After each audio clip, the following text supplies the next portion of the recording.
But there are certainly human people who believe and practice satanic arts and so forth, and they are working very hard to become one of these higher dimensional evil beings so that they can just, become totally lazy and contractile and absorb food from all of their feeding tubes. And some of them are pretty evil as far as I can tell. And I've encountered a few low level ones. I wrote about them in the way. Yeah, we know who they are. Uh, but like I said, I don't think the really high level ones get out and interact much. They send all of their feeding tube people to get out there and hook people up, and then they feed from them, and then they feed from them. So it becomes like a relay of loosh. When they have these really dark ceremonial practices, when they're summoning these, reptilian, demonic, whatever these entities are that we've all heard stories about, is that when one of them, like a master desolate one, as you would call it in the books, would come and make themselves appear? Is that because you've heard stories of so many people talking about? Yeah, That's when they show up. it's really possible that they might appear briefly just to give their followers or whatever some kind of a titillation or thrill, and make them feel like they've been blessed with an appearance. But they certainly don't do much as far as I've been able to tell. They're like I said, they're very contractile. um as for positive ones, you have to remember the rules that they have to live by, which is to, non-interference unless truly asked. And, I mean, the thieves have said, I asked them, what does it mean to be 40 SDO or just SDO, without any, you know, parameters on it. And this is one who gives all to those who ask. Now, that sounds like a really simple formula, but when you think about it, it's really not so simple. I mean, what person is able to really give all, and what kind of person is able to really ask? Most people manipulate, they demand, they feel entitled to, all kinds of emotions are behind any kind of request. Right. And it's like, I even asked the siege, how come I got a connection with you guys? And they said, because she asked. Right. Exactly. You And came from a pure heart. and it was, I did an awful lot of work before I got to the point where I knew that I couldn't do it on my own because it simply wasn't available. There was stuff that simply wasn't available. Did you had a husband that was literally siphoning every bit Yeah. of energy from you? Yeah. My ex-wife, I mean, my current wife had this same thing happen to her. And I'm sure that my ex was siphoning from me and I didn't know. Well, It's just crazy how it works. yeah, it is, and it's just kind of like the way it is. And there's people that live all their lives with somebody who's siphoning energy off of them, Think about that. and they, you know, so yeah, we know we have experiences with that. So Well, let me ask you about that. Can a person ascend at the realm border crossing, if that's how we want to refer it, as a service to others, candidate, if they're in a relationship with an absolute soul-sucking vampiric being, even if they do everything else right, can that person still make it out? if they do everything else right, that would probably imply that they are aware that they are with someone who is doing that, and for their own reasons, they have chosen not to end the relationship, and they probably will Right. be right. Because you can take care of some kinds of situations like that, but there are other situations where if you aren't aware, if you Mhm. don't know that the person you're with is siphoning your energy away from you, uh, then there's nothing you can do. If you are aware, you can protect yourself, because if you're aware, if you know, and you Mhm. are staying in the situation for your own reasons, I think you'll be fine. So what would be, I guess, for the audience, what would be the other reasons, like to take care of children, to provide? For children, for simple compassion, because let's face That's a good one. if you're with an individual who has to feed to survive, say an organic portal type, Mhm. um, I think that our attitude towards such individuals should be that of compassion. I mean, just the same way we're compassionate towards dogs and cats, um, and other creatures. So, if you're in a situation where, for whatever reason, and everybody's reasons would have to be, different, or would necessarily be different, as long as you are aware and as long as you do not allow the feeding. But the problem there is, if you don't allow the feeding, How do they eat? then that other person is likely to extract themselves from your environment anyway. But marriages should be monogamous and they should be long lasting, because Agree. that is the condition in which the greatest spiritual growth That's right. can take place. So, marrying for the right reasons to the right person is a very important thing, and it's not so easy to find out. Um, in some cultures, they have people who pair people because they know things about them objectively that the two individuals may not know themselves. So they put them together, and it turns out to be, a good fit. Usually, when people are allowed to choose on their own, it's usually, over 50% divorce rate. Well, the other question around that though is, so what we see completely eye to eye on this. The other question about that is of the people that are staying together, how many of them are actually cheating on each other? Well, yeah, and that's another bad thing because when you have sex with somebody, it changes your frequency. It can change the what do you call it, the transmission and receivership capability of some of your DNA. Changes your energy field, uh, and that's for both partners. And Right. that you can also pass attachments that way. So, yeah, I mean, that's that's just reality. So then, you have an affair, and then you come back to your partner, and you've got this messed up energy and this messed up DNA and everything, and then you have sex with your partner, and you pass somebody Crazy. onto your partner, male or female, or whatever, and it's so there are very, very good reasons for monogamy that Yeah. are spiritual or energy related. And there's also very, very good reasons for people to abstain from sex until they are in a monogamous relationship. Yeah. So Laura, I wanted to ask you this because I just thought of it.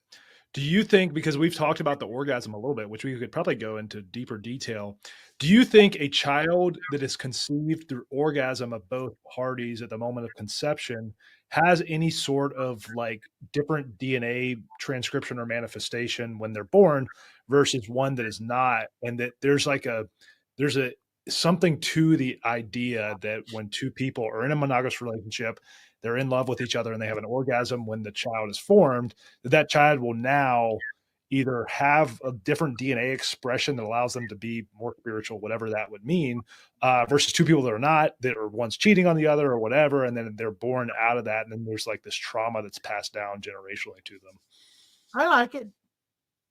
them. Yeah. Like you said, yeah, all possibilities. Yeah, I think about that it of would, people. it would make sense. Well, in the Barbara Marciniak books, which the C's have said are somewhat accurate, they talk about managing one of the biggest jobs of a human is to manage their energy field. And And having the same thing, and castrated Yeah. is the same thing, and right, right. alchemists say the same thing. So it's all managing your energy is very important. Do you think it's the most important thing The most important thing. as a human in third density? I guess it would depend on what your objective was. If your objective is to manage your energy in order to serve others, Right. probably highly, highly important.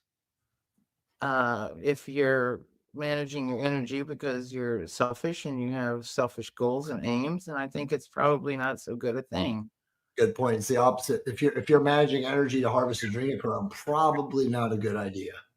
But managing your energy is extremely, extremely important.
Yeah, man. Hey, what's going on, everybody? It's good to see you. Big day today. It's Saturday night. I made some big discoveries this week I'm going to be sharing with you, and I think you guys are really going to like what we talk about tonight. This was fresh for me, and I've been reading nonstop some transcripts, and some of which I shared with you in that intro there. But before we get going here, I'm going to make a couple of announcements. First of all, and then I'll get to chat. First of all, you see that number over there, and that number 16. We had 2 more lives saved this week. Here's one of them. This was number 15, who was an addict. And he's with us today. This individual is with us today. And I am, first of all, apologize because I guess this person last week, here, let's put the slide up while I talk to honor them. Hang on. Yeah, here we are. There. Apparently, this individual was in comments last week, and I didn't see this comment. And so that, believe it or not, that spawned an enormous undertaking, which caused me to involve myself more with Discord. And I'm going to open up that story. But it all began with this note that I received from Shan. Shan is on our Nature Creature team.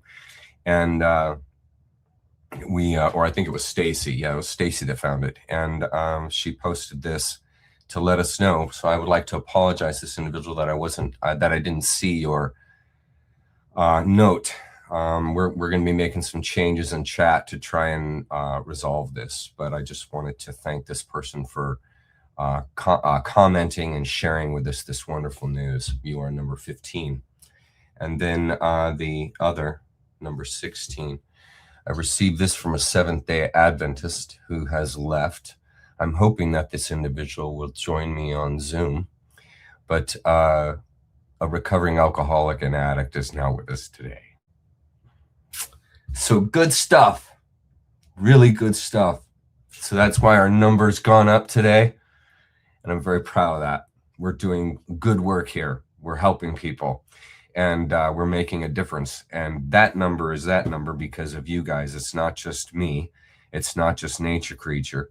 It's that which composes it. We're going to be finding out a lot about that, about consciousness tonight. But stand proud, everybody. You're part and parcel of that. And that is amazing. There is no higher calling in the world than to save another's life, to help save them, be a part of their renewal. So, good times. Let's go over to chat. And what we're going to be doing today, I'm going to start at the top here, right at the beginning. So I'm at the very, very top where it says Chuck Swindoll 7792. That's me. Welcome, everyone. And this is what I'm going to be doing that's different this week. I am only going to comment, period, on comments that are in all caps.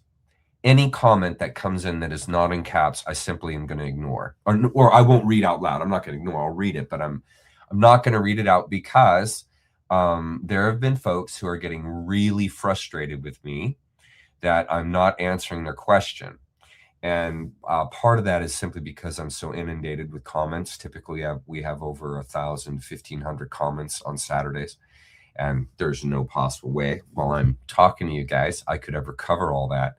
So to try and make an effort to keep from what happening last week where we had an individual who whose life had been saved by the work, they don't get missed or overlooked or anything. I have a number of people who are moderators that are a part of the chat that try and make sure that I get the information that I need from chat. And so I'm going to be talking about in a minute some stuff we're going to be doing on Discord, and I'll make some announcements with that. But I just want everyone to know that's a little bit of the different style I'm going to be shooting for tonight to make sure and try and have it so that no one gets missed. And so, yeah, I love it. Here's my first all caps comment from Scooter Buddy. Thank you, my friend, for your support this week. I noticed that you had a gift for me a couple of days ago. So thank you, my friend. I'm going to be sending you an email soon. Properly thank you. Hello, Mythological Muse. Hi, Amy. Or At My Own Pace. Hello. Welcome back. Welcome back. Glad to see you. Hey, Kenneth. Hey, Jay. Welcome, buddy. Glad that you're here. Zen believable. Speaking of Zen, I'm going to be making another video this next week for the members, and we'll be finishing up the book, actually. It's going to be a long recording, and we're going to finish up the Zen series this week. I have been working also, in addition to reading all of these transcripts from the Cassiopeians, I've also been reading The Way of Zen, and I've been working on the last video, and we will finish it up. We've got one more to go. It's going to be a big whammy, and we'll finish up the Zen series. So that's real exciting. But yeah, Zen spectacular. That's what we try to keep it around here. Hey, King. Hey, Clueless. Glad to see you. Nature's office is nice. Hello, good day. Hi, Shan. It's good to see you. Hey, PN. I know who that is. I know who that is. Hey, buddy. Nice commenting from X. And that again, I know who that is. I know who that is. I know who that is. Good deal. Hi, Urban. Hi, Clueless. Hi, Matt. What's going on, buddy? Hi, Stacy. Thanks for being here, love. Hi, Fortune. Fortune, I got your recording this week, and I listened to the whole thing. I get a point. Fortune left me like a 20-minute recording, but it was great. I listened to the whole thing, and I hope you got my reply. I replied back. All good. So what is happening? Any questions? I'm looking for all caps. Hi, Twilight Mist. Yeah, it's very true, Twilight Mist. That's very true. Hi, Miss Redhead. Hi, Nancy. Thanks for your constant presence here and at my website and for your emails. I appreciate communicating with you. Thank you. Hi, Linda. It's great to see you, love. Yeah. Very good. Jubes. I think I know who that is. Hi, Verbal. What's going on? The Anunnaki. I got quite a video for you guys today. It's going to be a lot of fun. Hi, DTP. It's good to see you. Okay. No caps. All good. Hi, Marlos. Welcome. Hi, Gloom Mortem. Look at that name. That's fantastic. Gloom Mordoom. It does love the subconscious. Yes, it does. That's funny. Okay. Hey, Biker Chick. What's going on? Hi, Kogi. You're famous, Kogi. This is the lady that I did my interview with for the latest video I released. I've been releasing some shorts on YouTube. But that interview was with dear Carol. I'm hoping to see her and her hubby, who's a jazz musician, which is so cool. I'm hoping that they make the July 18 trip. And speaking of the July 18 trip, I should throw that announcement up here. Come on now. Well, I guess it's not in that slide, so let me get it from somewhere else. But yeah, we're gonna, here it is, add to stage. We're meeting, hang on, media assets, sorry. Hang on, add my, there we are, okay.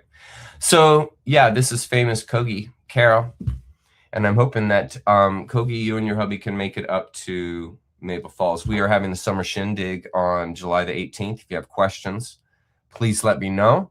Last week, at the beginning of last week's show, I did a big intro for it. So go back to last week's show at the beginning. If you want some more details, I showed maps and everything. When we get a little bit closer, we're about a month out. We're about 2 weeks. We're 6 weeks out right now. So when we're about a month out, is that right? 4, 5, 6. Yeah. I will send, or I will ask everybody that's coming to shoot me an email so we can get a head count, because we need to know how many people are coming. We got some folks that are traveling from across the United States that are coming with this thing. So it's real exciting. So yeah, that's good times coming up. Hey, what's going on at my own pace? Hey, what's going on, Clueless? You're beautiful too, my friend. Okay. Do I need to continue and keep going? I'm not seeing anything in caps. Not seeing anything in caps. My wife is active in the chat tonight. That's fantastic to see. That is fantastic to see. Okay. What's going on, Bob? What's happening, my friend? It's nice to be with you too, Lighthouse. It's good to see you. I think I remember you from Zoom. I think I do. All caps is corporate law and fraud. Yeah, it is. Sorry, I'm making you write in caps. I will keep on chucking. You got it. Absolutely. Hi, Gail. What's going on? Gail is in charge of Telegram. Now check it out. I've got a, or not Telegram, Discord. Sorry. She's in charge of Discord. And I got, why are these not showing up there? Okay, well, I'll just go to media assets. Here. This is Discord. Show up here. Here. This is Discord. Come on. There. If you would like to join the conversation on Discord, this is Discord. That's the address there. Frogs of War and Stormy the Gray, that's Gail there. They are the masters of the Dominion there at Discord. So if you would like to be a part of the conversation, I do try and make it over there a few times a week. And we have some ideas possibly for the future. The Nature Creature team this week is going to be working on some ideas to try and integrate some additional public connection to try and help folks be able to reach me that want to reach me. And obviously the best way to reach me is to become a Nature Creature member and come to Zoom. We meet every Sunday at 1 o'clock Seattle time. And if you're a Nature Creature member, which is just $9 a month to support the effort, we meet every week on Sundays, and you can have one-on-one time with me. Seriously, just show up to Zoom, raise your hand for a question, and I promise you, every week, everybody's questions get answered. And if you want to have a face-to-face, one-on-one conversation with me, or if you just want to remain black screen and just ask your question orally, that's fine. That's fine. But I just want you to know that if you're frustrated and unable to reach me, one great way to basically get instant access to me is through the Zoom and through membership. Speaking of membership, thank you, everyone. We grew to 96 or 69,000 this week. Thank you, everyone. Let's see. Let's get rid of this here. Sorry. We made it to 69,000. I actually had made it to 69,000 before, but it was about 6 weeks ago. YouTube nixed 4,500 subscribers overnight. I was all excited. I was going to make a big announcement, and then I go back the next morning, and the number had dropped to like 64,000 subs. So we have clawed our way back over the last 6 weeks, got that number back up again. I just got a note from Jenny that I do have questions. Okay, so let's go over to comments, and let's see. How to fight bears. That's funny. You guys saw my my post last week. We had a giant bear come to the porch last week. What's going on, Biker Chick? You're next there. Hello. And then we got Clueless. My kids are asking me why I'm smiling. I replied, my group chat is beautiful. That's fantastic, Clueless. I love hearing that. Amazing work. I hope this person knows they are loved. Good to see you, Chuck. It's good to see you too, Fortune. What's going on, Mother Nature? Fantastic name there, and I love your labyrinth. That's fantastic. Hello, New Zealand. Yeah, man. Fantastic. That is so. New Zealand is on the opposite side of the world. It's just so fantastic. Yes, I appreciate you too, Nancy. Okay, my wife said that you guys had some questions. When will Caddy win it? When you grow udders and get milked. Now that's when that's when Caddy's gonna win. It's gonna be a long time before Cadillac does anything in F1, I promise. It was good to talk with you too the other day, Phil. Absolutely. Nice. Nothing wrong with a little Miles Davis. What is a mystic to Chuck? Gloom, more doom. Oh, that's that name I liked. Okay, so I have a question. What is a mystic to Chuck? A mystic would be a sage. A mystic would be a person who is an energy reader. A person, a sensitive person who has spent time, effort, and energy and persistence to understand the human experience and the human environment and the world as we know it. And a mystic, a good mystic, will be an individual that will be able to have a dialogue with you, but will not have an agenda, who will not try and tell you what to do, who will not advise you, but rather make suggestions and hopefully use the Platonist method, which is to ask you questions. Ask you questions that will bring about and foster growth.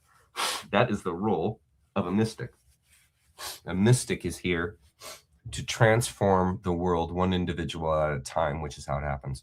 And you guys are going to get a big dose of that tonight when we go over some of the stuff that we've got to talk about tonight about consciousness.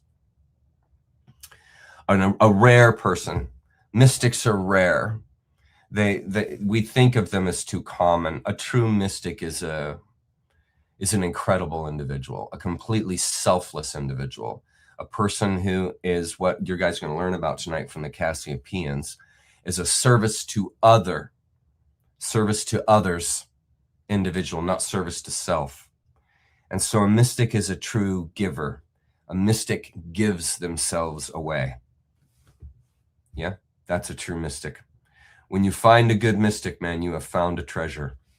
Can you send the maps via email once we confirm, please? Of course we can, Biker Chick. What I'm going to do, we've just been so far out, but what I'm going to do is when we get closer to the gig on July 18, I'm going to ask everybody that's going, please, you'll have to email me, and I'll tell you when, but you're going to have to email me and let me know that you're going to be here, because we're going to be having to make plans for everybody. We've got to make sure we've got enough space and all that kind of stuff, because where we're meeting and all that kind of thing. So we will get more details when we get to 6 weeks out. We're 2 weeks away from that. We're 8 weeks out right now. So we'll be there in 2 weeks. We are. Jamie, did you catch the beginning video? I'm going to replay that for the outro. You want to get going, huh? We got some consciousness to talk about tonight. You guys are going to be tripping. Where did God come from? That is an unanswerable question, Bob. That is the same kind of question as asking, can God lift a rock he or it or she can't build? Or can't, can God make a rock it can't lift? Okay. And when you try, I've told you guys this, when you try and force a 6D, 7D energy into a 3D energy, ours, you discombobulate the higher frequency, the higher, more dense energy, because you're trying to force it into 3D concepts, which are inadequate. And so when I try and fit God or fit consciousness into a 3D idea, right? You see what I've already done? I've already messed it up. It's like going outside and wearing blue sunglasses.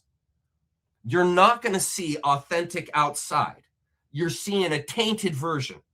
You're seeing it, but you're not seeing the whole thing. You're not seeing the real thing. You're seeing a synthetic version. And that's exactly what 3D glasses are like. That's what we wear in our existence. We wear these 3D glasses. That's why your third eye, or the sixth chakra, the mind's eye, the pineal gland that actually has eye biology in it. Okay. That's the world it sees. It's in the 6D. That's your heart. That's your gut mind. Okay. Your cognitive thinking mind that observes and sees the world through these eyes, that's 3D.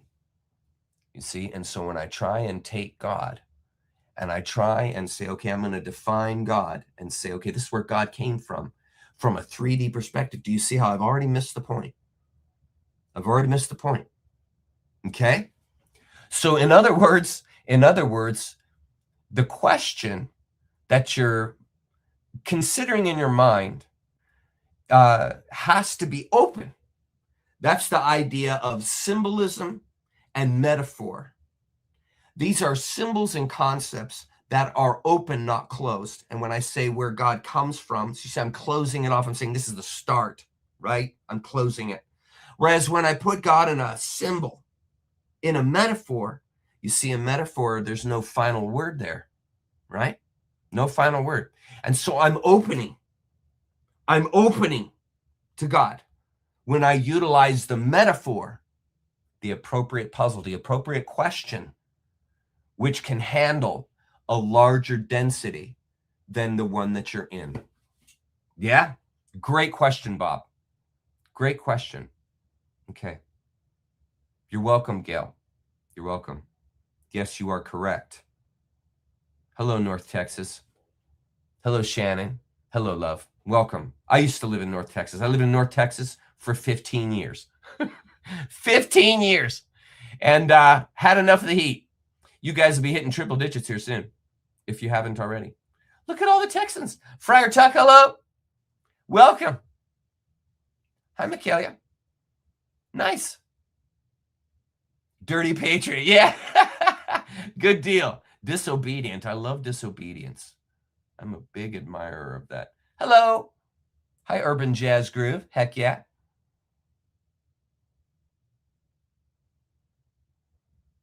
What is this code? Oh, sorry, it's not in caps. I can't read it. It's got to be in caps. Okay. Chuck, it's not only who you are, but where, what, when. Well, see, that's all part of perspective. You are the center that's everywhere, whose circumference is nowhere. Okay, that's you. So your true identity is outside 3D, is outside of any concept, okay? So you're not any where, any what, or any when, or any who, okay? Finally, right? But the joy of life, the pursuit of life, the food and beauty of life is the pursuit of those questions. What am I? Where am I? When am I? Who am I? It's a beautiful exercise to pursue unanswerable questions. It's a lot like art. When I was writing my book, you never finish writing, just so you know. If you guys have ever authored a book, you would know, anyone who's authored a book would know this. You never finish it. You just decide to stop writing, but you never finish. It's the same thing with a painting. Same thing. You never finish it. It's never done. You just decide one day, okay, that I'm going to stop. You see, it's endless. You see, it's endless. You're the same way.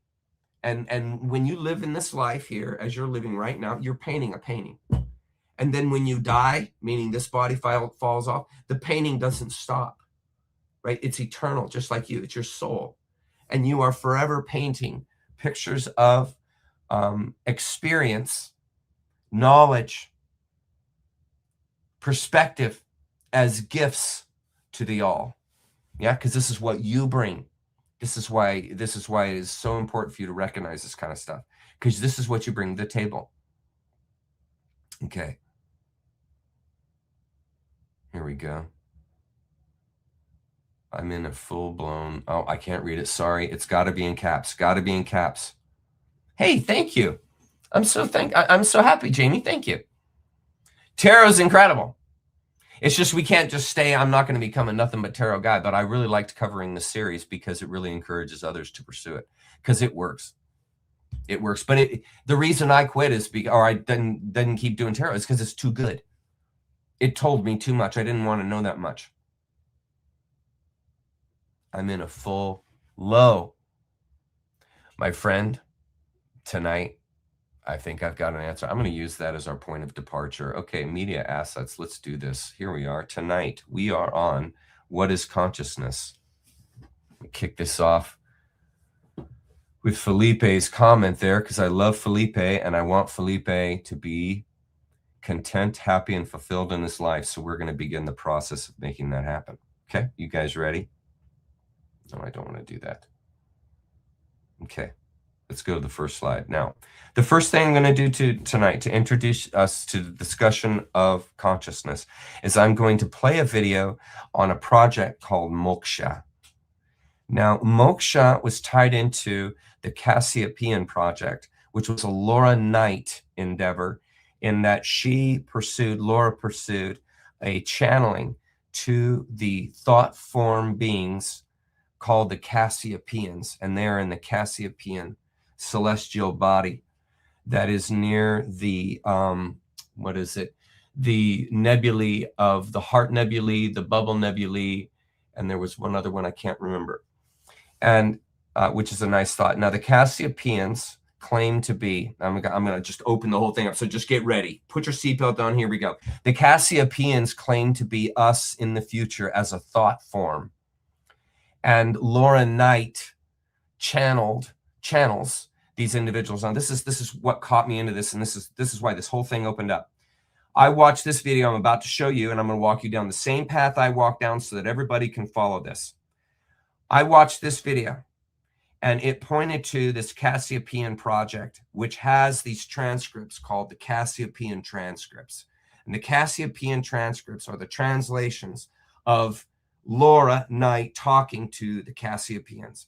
And the thing that was wild was, this was so awesome about this, First of all, it aligns really, really well with a lot of the stuff we already have been studying for years now. So without my knowing anything about the Cassiopeians and what the Cassiopeians claimed, we already, as nature creatures, were already pursuing the exact, are you ready? The exact scenario that the Cassiopeians basically have laid out. So it was basically an augmentation of my work for the last basically 5 years. And it came through this augmentation of what we do here at Nature Creatures, came through these channelings that Laura Knight engaged through this Cassiopeian thought form group, existence, whatever you want to call it, that claim to be us in the future. Now, I know that's edgy stuff. I know some of you are rolling your eyes right now and you're like, okay, dude, whatever. I get it. No problem. But what I'm going to show you tonight about consciousness and how I'm going to help deepen your understanding and awareness, which is why we're here in regards to consciousness. This is going, the Cassiopeians offer it in such a way that you can digest it. And it's really hard to digest a concept like consciousness. It's really hard to begin to even talk about that, because like anything spiritual, when you begin to talk about it, you begin to degrade it. And so you have to be really careful when you're philosophizing and discussing and theorizing these alien thought forms, beings. You have to be very careful. And I'm going to attempt to do that. So this program called Moksha was a group of individuals. And you guys should know this if you saw my Moksha stuff that I talked about weeks, months ago. These were individuals who are out-of-body travelers. Okay?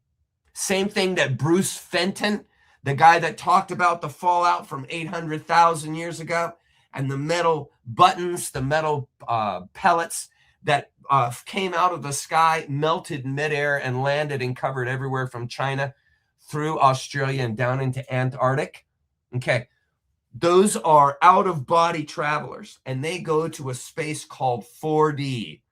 4D is the spiritual version of our 3D physicality. Just remove the physicality, remove the implicit nature of time, and you've got 4D.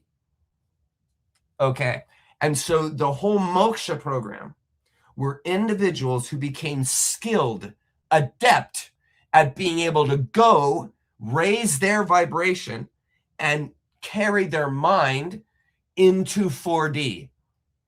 And when in 4D, they were able to transcend ideas of time, ideas of space, and observe the 4D world. I'm going to tell you all about after this video. Observe the 4D world and be able to come back and report what they find.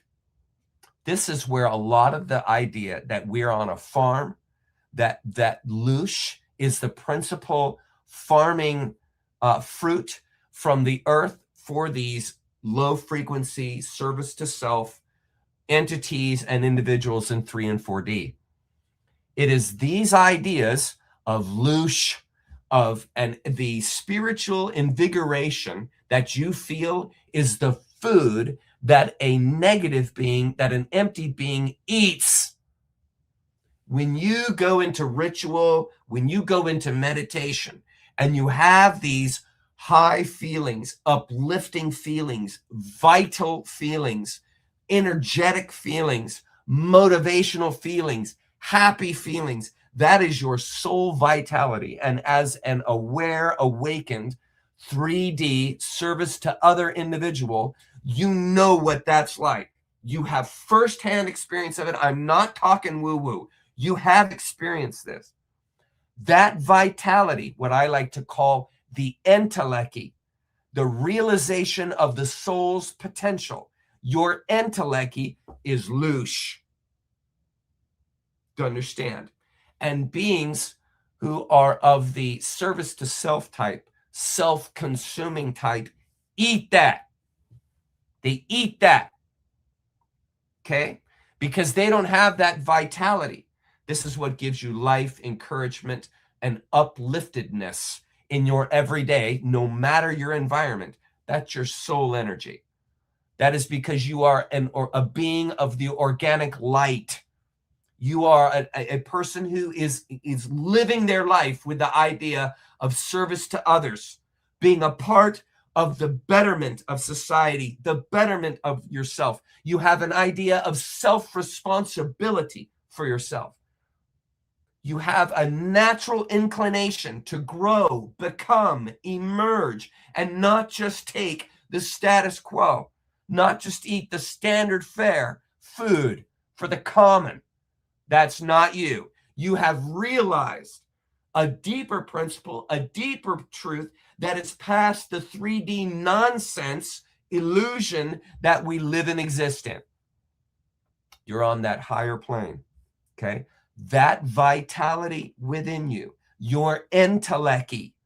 You see, this is what they're hunting. This is what they're after. And tonight, what we're going to do is we're going to study the work of these men or women, I don't know who went, but the people from Moksha that went out of body and traveled through time to understand consciousness, to understand our origin, to understand our history, our story. I'm telling you, the transcripts are going to blow your mind. The stuff that we've been talking about with Gobekli Tepe, it's all covered in the transcripts. The stuff we've been talking about with Lush, it's all in the transcripts. The stuff we've been talking about Prison Planet, it's all covered in the transcripts. It's all covered in the transcripts. The stuff we've been talking about that happens to you after you die, the moon trap, it's all described. We're going into all of it because it's all in these transcripts. And this Moksha program was the door opener. So here, I'm going to show you the video, and then we're gonna open up this Moksha. One fundamental aspect to working with the extraterrestrials, they absolutely insist that humans have to understand their composite nature, that the physical body is not who they are. The physical body is just nothing. It's like some clothing that you're wearing, and that you're actually inside that. This planet is being run as a prison by a group of extraterrestrials who they oppose. I call the ones that we work with the good guys, the good ETs, and the bad ones. They have written agreements with the United States government, and apparently a few other governments, to allow them to operate here on Earth, basically operating a huge, absolutely huge human trafficking operation. They're not interested in the gold or the minerals or the plant life. They want the people. And they want the beings that are inside the people, which are what we call isbes, someone who is for the purpose of being. Telling us you're your body is like telling us you're your shirt. And humans have been caught in this system. This is operating literally as a prison where people can't get out. When people die, they see the light. You've heard that story a zillion times. They get drawn to the light. It's like a really strong magnetic pull. And then when they get to the light, they're zapped with an electric bolt that's way more voltage than lightning. They're totally rattled. They lose their remote viewing capability, their telepathy capability. That's normal means of communication throughout the entire galaxy. This is a psychological prison. It's not held with bars and cement and things like that in a physical prison that we have here. It's a psychological prison. So if the psychology is broken, the prison gets broken down. The good ETs, the ones that we work with, they consider everybody on Earth as their friends and relatives who were taken from them like zillions of years ago and placed here. This is also a repository for bad people. That's why we have so many crazy criminals that are pedophiles, that are perverts and things like that, that violent people. Bad people get thrown here as well. And it's a prison that sort of keeps everybody here. And because they don't have remote viewing or natural telepathic capabilities, they can't see out of it, and they don't know that. So the ETs that are up there, you've heard a zillion reports. Everybody who's interacted with an extraterrestrial, they all say the same thing. They speak telepathically. That's how they communicate. They do not use English. They do not move their mouth and have sounds come out and then listen to their ears. They all communicate perfectly well with telepathy. They worked with us for years. And again, they didn't want to put any focus on it. They didn't want it to be public because they had a lot of stuff to do with a lot of remote viewers. They had to teach us how to see them. They had to teach us how to be able to talk with them, how to be able to communicate, how to have board meetings, and we all pick up whatever they say. And then they had to develop the library the advanced remote viewing procedures that were originally developed, they were originally started with the U.S. military, but the ones that we use now are like way different. They were the ones who guided us to develop those things. Okay. Remove. Okay. So as a part of reading into that, I came across this. Now, I'm sorry for those of you who have already been familiar with the work of the Cassiopeians and the work of Laura Knight. My apologies for not covering it sooner, not getting to it sooner. And as well as I hope that the material I cover tonight isn't boring for you. But you need to understand, for someone who has never come across this kind of material and known that it's available, it's a big deal. And I'm sure there's a number of you in that position tonight. Okay. So here's the core methodology. The transcripts, these are the Cassiopeian transcripts, and that's from this page, okay? Cassiopeia.com. And then if you want to see the transcripts, it's Cassiopeiantranscripts.org. Okay. I'll show that it comes up in later in the talk, the address. Okay.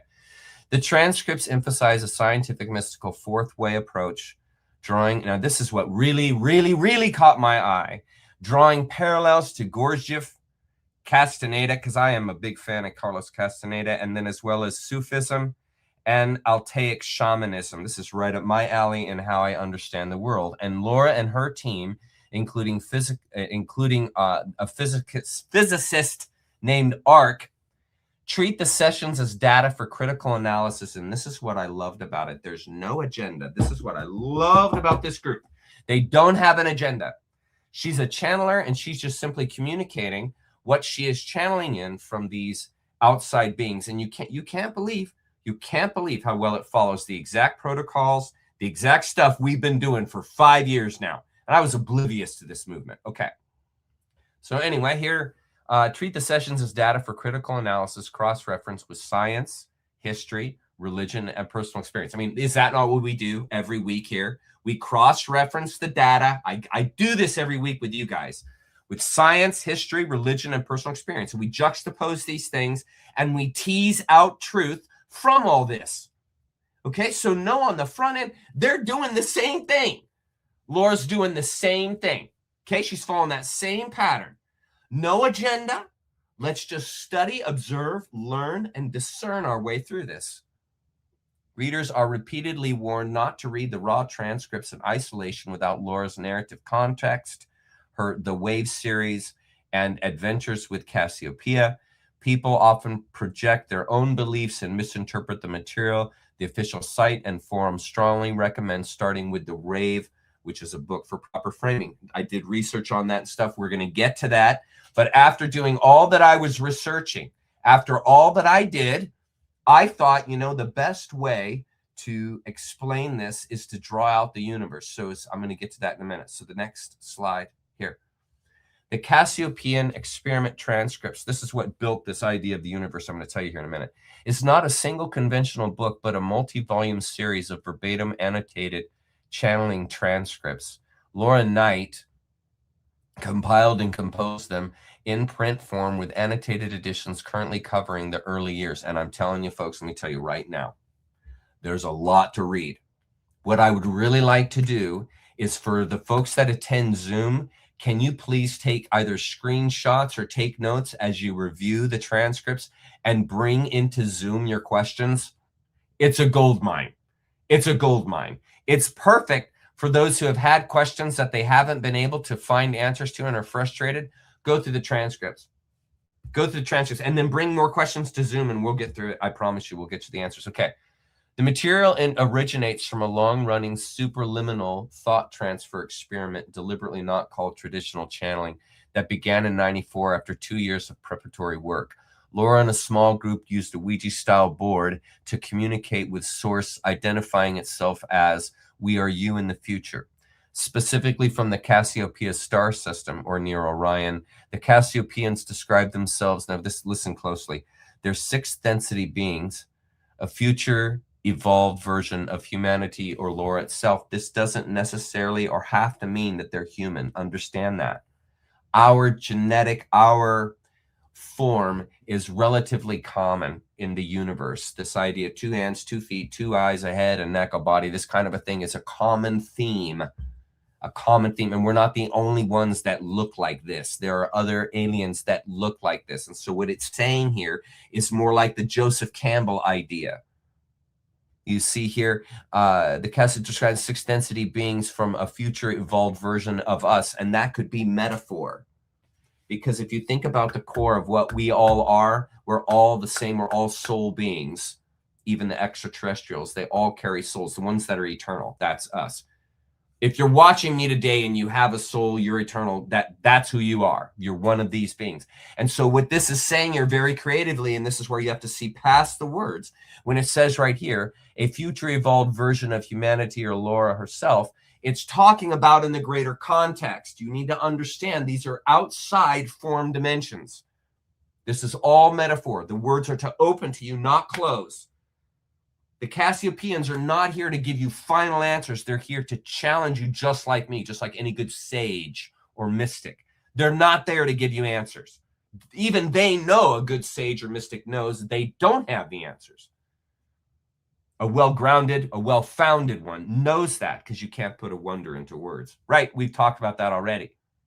Okay, so this is the beginning understanding you need to have in regards to this, and that they're operating, they claim that we are operating, everything in the universe is operating in a service to others orientation, and as well as a service to self. And it is these two orientations that create the dynamism that is the universe. Now, the Cassiopeians claim to be of the same lineage as those who originated humankind. Now, that's a key line there. As those who originated humankind. Do you really think that those, if we were originated into this human body, which I subscribe to, do you really think the aliens, the beings, the energies that did that to us, do you really think we're the only ones in the universe they did that to? Really? Don't you think a species which has been around millions and millions, possibly trillions of years, has kind of been doing this for a while and has probably been seeding consciousness, meaning consciousness in a body all over the universe as sort of a job, a calling, like a musician who's a really good player? They just feel it upon themselves to bring into the world their music. And so they play and give that music. They are giving it away. That's that organic light within you. They're giving it away. They're a service to others individual. And when you're in a service to others orientation, you spend all your day giving, helping, contributing, right? And this is how you know if you have a friend or someone that you know who is constantly worried and having anxiety about their wants, their needs, their desires, what's good for them, what they need, want, whatever. Self-consumption. Those individuals do not have or haven't fostered within their soul, within themselves, this service to others orientation. This idea that I am not here to consume, I am here to give. I'm not here to take. I'm not here to ask. I'm not here to seek. I'm here to give. Give it all away. Okay, this is what they're talking about here. And they are in this order of this service to others. They claim to be literally future aspects of us, helping present third density humanity to navigate the current realm border crossing wave event that is part of their own evolutionary cycle. Uh-oh, now we're getting into it. The veil is thinning, like we've been talking about, and I showed you in alchemy, I showed you in Cliff High's work. I've shown you across the board that the veil right now is thin. Transcendence, awareness, graduating your consciousness, you can do right now more fluidly, easily, cohesively than ever before in the history of us in this body. This is your privilege. This is what you need to know to change your attitude and realize the opportunity, friend, that you have right now to grow exponentially because of this wave, this change. That's all the nuttiness that you see going on right now. The systems that are breaking down and reforming. The crazy people you see all over the news. The crazy events you see happening astronomically as well as physically here on Earth. Nuts what's going on. And the reason for that is this wave. Even McKenna talked about it. He talked about it in his time wave theory, time wave zero theory. And he talked about, remember him talking about all the 2012 and that there was a compression coming. There was a moment of elation that was coming that was going to transform the entire world overnight. This is what they've been talking about to Laura since 1994, 1993. McKenna's been talking about it since the late 70s, 60s. Same with Alan Watts. You smelling what I'm stepping in, friend? This is important for your awareness.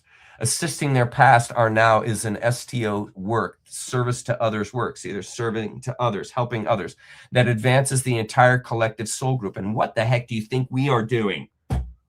We're serving the collective. We are a bastion of light and energy and hope within, real hope, tangible hope within the community. And what you guys are going to find out, and this is what I love about this Cassiopeian theory, is that it's an open scenario. It's not a plan. We are not in a plan. It's not a set way you got to adapt to. No, it is exactly what I've been telling you guys. They say, I say, we save ourselves. They're saying the same thing that I've been saying. Or I'm saying the same thing they've been saying. The point being, we have aligned. This concept has aligned between these two energies, nature creature and the Cassiopeians, Laura Knight and her work and so forth, without trying. It is naturally unfolded this way. And right here, I'm showing it to you. Right here, they are assisting in our evolution. And what are we doing at Nature Creature? We're assisting in the evolution of humanity. That is the role. That's the point. That's why we're here. You're here to grow and you're here to help others grow. You're here to be a fertilizer so that others can grow off the nutrients, light, energy, motivation, beauty that you bring to the world, awareness you bring to the world. You are a seed of that. This is why it's so important to not see yourself as doomed, a sinner, fallen, short. Do you see? This is exactly what I have been teaching. It's so important for you guys to understand this connection here. They have stated that they are here to provide information and priming so that souls can make informed choices and potentially graduate to higher densities rather than remain trapped in the SDS control system. What have I been talking about? This is egregores, trap, planet, prison, the whole thing. It is not detached benevolence. It is self-help across time. And what are we doing here? Self-help, helping you help yourself, because no one's coming to save you. No one's coming to save you, friend. You must understand that. There is no God coming to save you, friend. In short, their claimed history is not a conventional biography, but a timeless, cyclical one, just like us. Super ancient, unified thought form ancestors, evolution through densities, sixth density. I'm going to explain all that. Sixth density STO collective, that is us in the future reaching back to assist its own earlier stages. And can't you imagine even doing that? Can't you see yourself doing that if you're truly an individual that is service to others? Can't you see when you transcend to 4D and you become one of these spirit beings? Can't you just see yourself making every effing possible effort to reach your kind, those where you came from, so no one gets left behind? And that's exactly what we're doing here in 3D. So doesn't it just, smell test here, doesn't it just make sense that when certain people, bodhisattvas, die and leave this planet and become a spirit being, you become a bodhisattva in 4D just like you were in 3D? Why would it change? Your personality is in your soul. Your whole point here is to grow and learn. You think that goes away when you die? No. But when you're in the trapped field, the trapped prison planet, it does go away when you die, because the system has been set up to remove your memory. What you don't realize is when we originally were seated here Do you understand? We were seated to be here for thousands and thousands and thousands, hundreds of thousands of years. The Human Experience Project, 309,000 years, divided into 12 quadrants of something like, it's like 25 or 26,000 years, something like that. I got the math in the talk coming up. That's why you're here, friend. You're here to be a part of this experience of transcendence. You were here to transcend yourself and to be an assistant, a light, a beam of hope for those around you who are attempting the same thing. That's called compassion. And isn't it interesting that these Cassiopeians align to the compassionate idea, which is your natural human? They have no separate creation, myth, or birth. They are extensions of the same soul lineage that includes present humanity. So this is big concept, guys. This is big concept. This is not religion. This is not belief system. This is consciousness expansion information that you use discernment to then realize what the words are saying, because the words don't say it flat out. You realize the potential. You realize what is already there through discernment, awareness, experience, suggestion. Yeah? Next slide. Now, these are the transcripts. Okay, this is what it looks like. When you go there, CassiopeiaTranscripts.org, there's the address to get there. Look at all the reading available to you. That's only to 2011. It goes to 2026. They actually just had a meeting a few months ago. They talk about modern times. You will not believe they talk about modern times. This is going to be awesome. For those of you who have derangement syndrome, okay? For those of you who have political derangement syndrome and you see figures in politics and you lose your mind, you go crazy, okay, these transcripts are going to help you understand the bigger picture. They're not going to tell you the plan because there is no plan to tell. They're going to give you a larger picture, a larger framework, a bigger set of tools so that you can walk into life, you can look in the mirror and utilize these tools as a means to relate yourself more appropriately to yourself, to the world, the environment, to others. In a wonder, it's all about relating, identifying, realizing. Do you see? It's not about finding. It's not about seeking. Really fine lines here of differentiation to understand, because it's complicated. You are complicated. Life is complicated. And so it's not going to be a simple algorithm that's going to figure this up or figure this out. It's going to take time, and it's going to take effort, energy, and diligence to begin to grasp the world you're in. Okay, this is how we do it: reading, exposing ourselves to information. So as soon as this is over, your homework assignment, everybody in Zoom and every nature creature, is to begin reading, educate yourself. Okay, begin reading the transcripts and educate yourself, and let's together work through the questions that come up, because they're going to present to you some things. They're going to say some things, these transcripts, that you're not going to like. You're not going to like it at all. And you're going to hear it and be angry when you read it. That's healthy. That's good. It's good. You need to be shaken up. That's the great way. You need to be shaken. You shouldn't be comfortable. You should not be comfortable. You should every day be waking up a little bit shaken up, a little bit pursuing, not satisfied, like a little spiritually hungry. You know what that feels like I'm talking about? Alignment, meditation, this kind of thing should be a drive, a natural drive in you. Pursuing. This is life. This is living. Do you understand? And the whole idea is to never stop that. Never stop pursuing. Okay? Add to stage. Okay, next slide. Go. So this is when it began. This is when the whole thing caught me.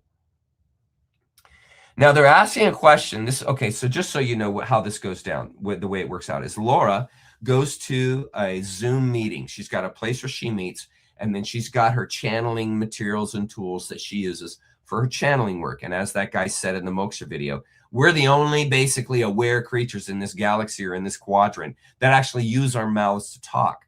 most aware, transcendent beings like we are just use their mind. Just use it. There's no talking. You just use your mind. And so in order for us as 3D talking individuals, in order for us to commune with the spirit world, you don't need to use your mouth.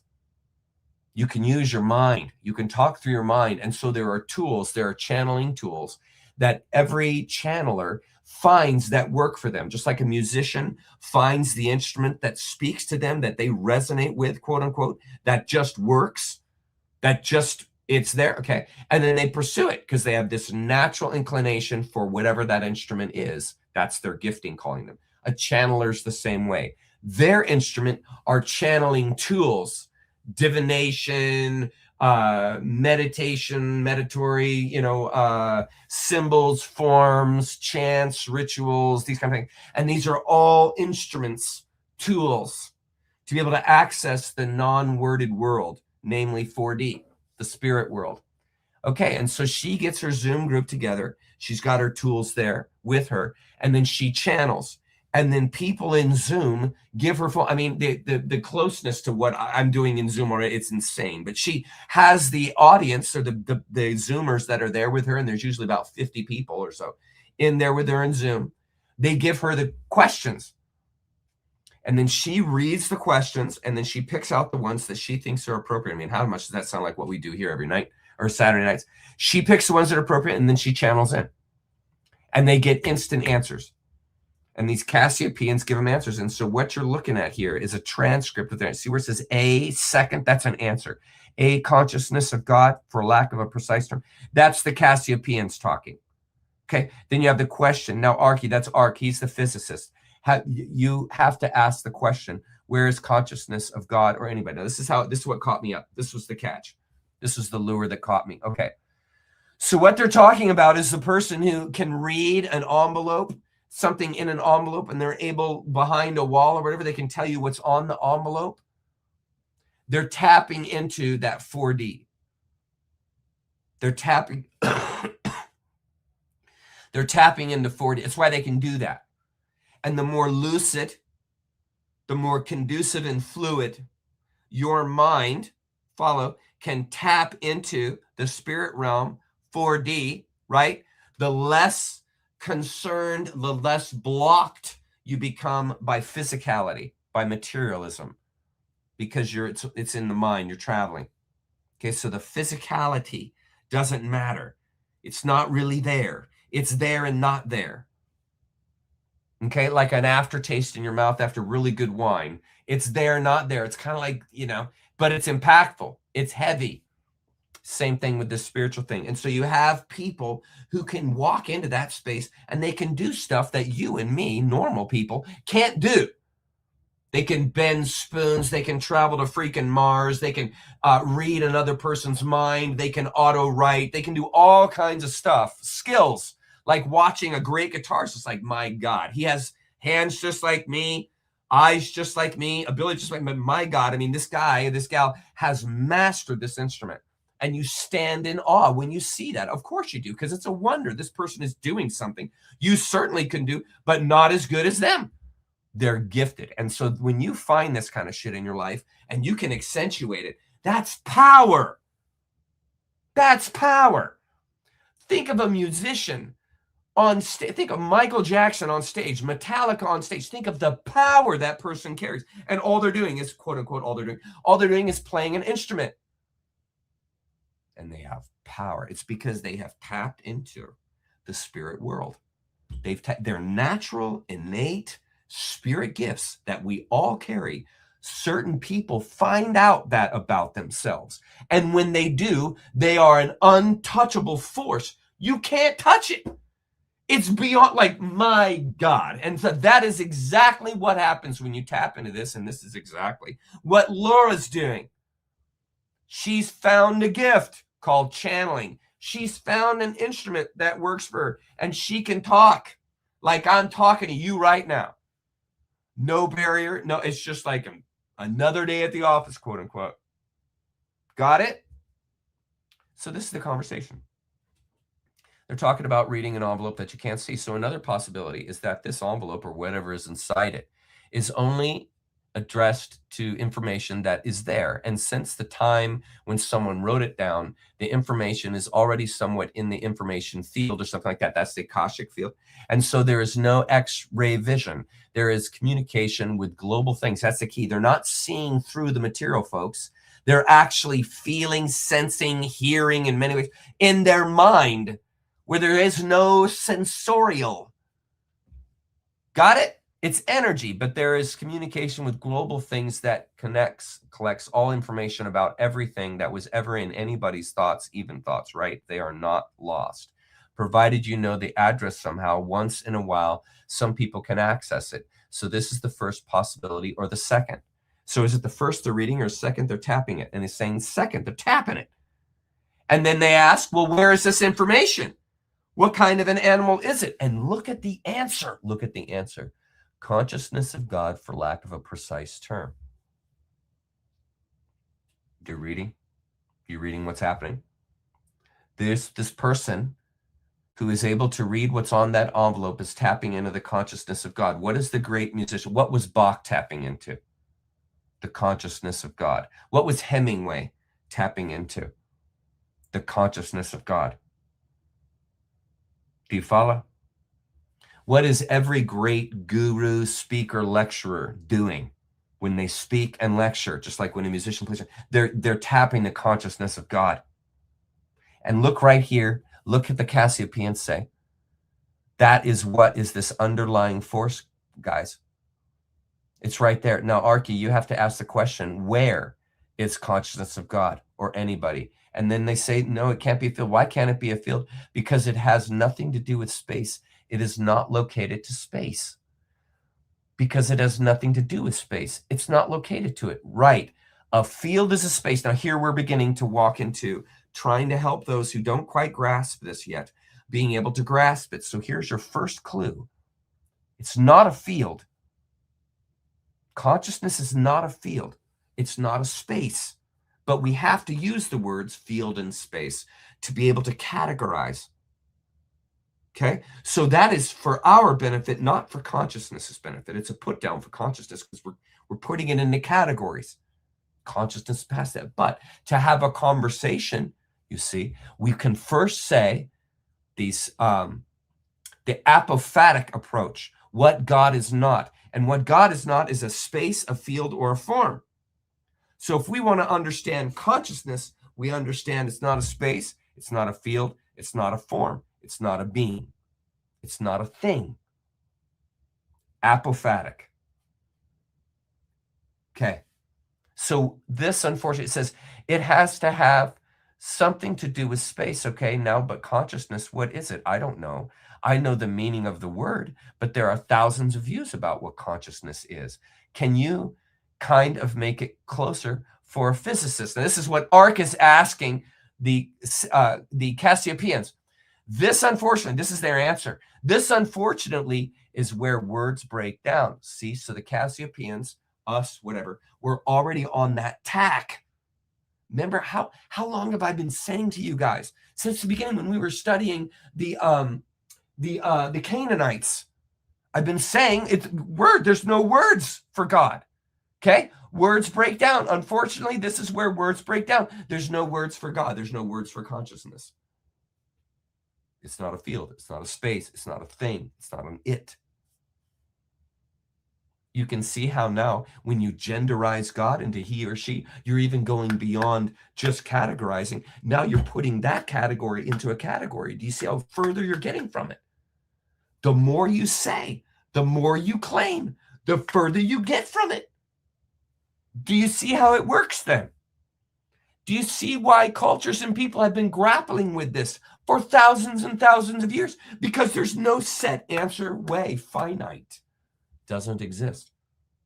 And so all these disciplines, alchemy, Gnosticism, atheism, Christianity, Islam, Buddhism, these things have been developed originally to put into words that which can't be put into words, which is a no-no. But you see, we have to philosophize to grow.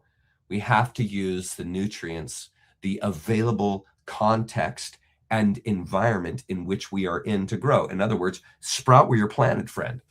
Sprout where you're planted. Do you see?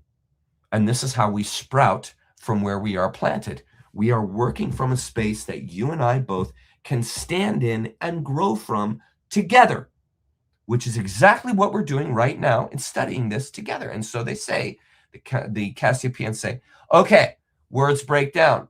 Okay, words break down. Arc says words break down. Maybe a mathematical formula will help. Isn't that interesting? Because we pursued sacred geometry. And lo and behold, the Cassiopeans say, yes, yes, just like we did with sacred geometry.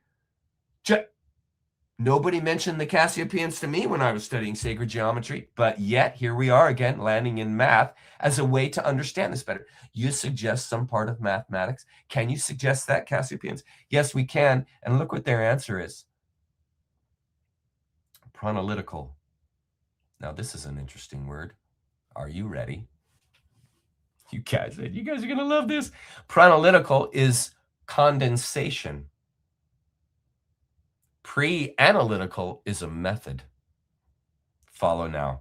Pre-analytical, or excuse me, pronalytical, which is this P-R-A-N-A, prana. You guys are familiar. Any of the Buddhists in the audience or anyone who's been working with chi knows all about prana. Pronalytical thinking, often mistakenly, it should say mistakenly written as pre-analytical thinking because it's different, refers to the lowest or most basic level of analytical thinking, particularly as studied in mathematical education and problem-solving research. This is exactly what we do every Saturday, mainly from Indonesian scholars like Partha and others. It is not the same as pre-analytical. Follow. In laboratory medical testing context, this is all going to grow for you guys. Sample collection, handling, before. There's your line, before lab analysis. This is a distinct framework used to describe stages. What are we talking about today? Consciousness layers. Stages of how students or people think when solving complex problems, especially in math. Describes, now when you're pre-analytical, you're describing only surface level or basic properties, right? You're relying on standard procedures and formulas. See, fencing. This is what happens in pre-analytical. Focuses on obvious or superficial information rather than the deeper relationships, pattern, and underlying structures. What do we do every Saturday? We study the deeper relationships, the patterns, and underlying structures beyond and past the 3D. So right now, the Cassiopeans are rendering to you the exact same model that I have been pursuing and rendering to you guys for now 3 years. Right in front of you. I'm showing it to you. Shows limited decomposition of the problem. They may understand it at basic level, but they don't fully analyze parts, causes, or connections. And again, you see, it is what is behind the connections that brings about the connection. This is the pattern forming idea I teach you guys all the time. Don't take the surface, look past it. Find the patterns render to you truth. Pattern renders the truth. Not in what someone says. Look at their pattern. This is what I'm showing you tonight that we've been rendering truth on Nature Creature. I am showing you patterns that parallel the patterns that the Cassiopeans have been talking about to Laura since 95. I'm showing you where we are identical in our pattern forming, and there's a very good chance, my friend, that that is your truth. Very good chance, because the patterns I'm rendering have been coming from the same places, these off-planet ideas that Laura is channeling. Do you get the bigger picture? And it's all about, in life, it's all about connection. It's not what you know, it's who you know. The sage that is in your life, rendering you to the deeper truth. The condensation of fullness, void breathes energy or polarity mutually. Both portions of each, prana, voice, wave, a densifying that evokes life. Folks, this is the truth that underlies what you observe in the illusion, that evokes life, manifests as polarities in the illusion of separation. Earth is an opportunity for experience, a condensation from that compression, the spinning, when we talked about the spinning vortex, from that compression that opportunes ultimate reality, source, and experience, and that is what I have helped render to you guys, is that you are an opportunity for source, for original spawn. You are an opportunity of new experience for the personality, the take, the art, the connections, the parallels, the emulation that you bring to the world. This is a value you cannot quench. You can't buy it. You can't find it. You must identify and sail with it, and then you'll experience it. Experience it. Do you see? Big, big, big concepts. Could it be that the universe is a pranalytical condensation evoking an experience of the consciousness of God? Could it be? Emphasizing pranalytical mathematics in education or research could foster more creativity and innovation, encouraging students or researchers to dwell in the intuitive, exploratory phase before focusing on strict formalism might lead to new and unconventional insights. Look at this line I added here. Consider how that would transform society. Think of it. And what are we doing every week? What do I encourage every week? What it says right there.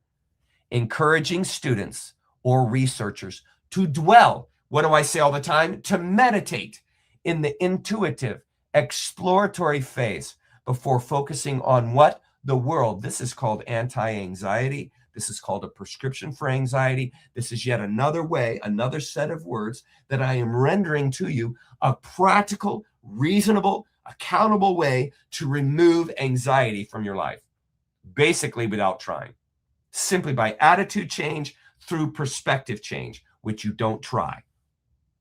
Perspective change changes your attitude automatically. It's not even a freaking choice. It happens automatically. And what do I talk about all the time? See through the illusion of your world so that you can see the truth, because that truth is going to render to you the fruits which are going to feed you, carry you, inspire you in this world. Inspire you to grow, inspire you to connect, inspire you to convene with others so that we all better ourselves and one another together. This, again, it's all pointing to that space. This is society. This is how you transform society. Education. Educators could create environments where students are encouraged to think creatively and explore concepts through experimentation before being taught the rigorous analytical methods. This might involve, this meaning religion. This might involve more emphasis on puzzles, visual reasoning, and open-ended question. This is the only way that schooling, homeschooling is the only way to do that. You see, it's because it's the rigor, it's the reductionism that's going to tie you in. And this is right here. It's showing you right now how unhealthful that is. The rigorous analytical methods, right? This is what sickens you. It stagnates you. Yes. And so what we are pointing towards here is, again, this deeper insight. Now, pranalytical is a condensation from the void, roughly considered the consciousness of God. Now, look at the etymology here. This is so beautiful. Prana, a Sanskrit word, is a foundational concept in Indian philosophy, yoga, Ayurveda, Buddhism, obviously, commonly translated as life force, vital energy, breath of life, vital principle. There's my word, my favorite word, one of them, enteleki, the vital potential realized, used to describe the soul, as I mentioned at the beginning of the lecture. Now look where that points to. Right here, prana in red essentially denotes that which breathes life or the state of perfect aliveness, vitality. Ancient lexicographers like V.S. Apt list up to 14 shades of meaning, including respiration, vital air, energy, there it is, vigor, spirit, or soul. Scholars note it was sometimes originally linked to in-breathing as opposed to apana, out-breathing, right? Taking in the world, breathing, and then you breathe out, exhale. There's the losing of anxiety that comes in with breathing in the world. You see, it's all works together. Broader context, prana is not merely physical breath, which is its most suitable material form. But here, this is what got me into the loosh.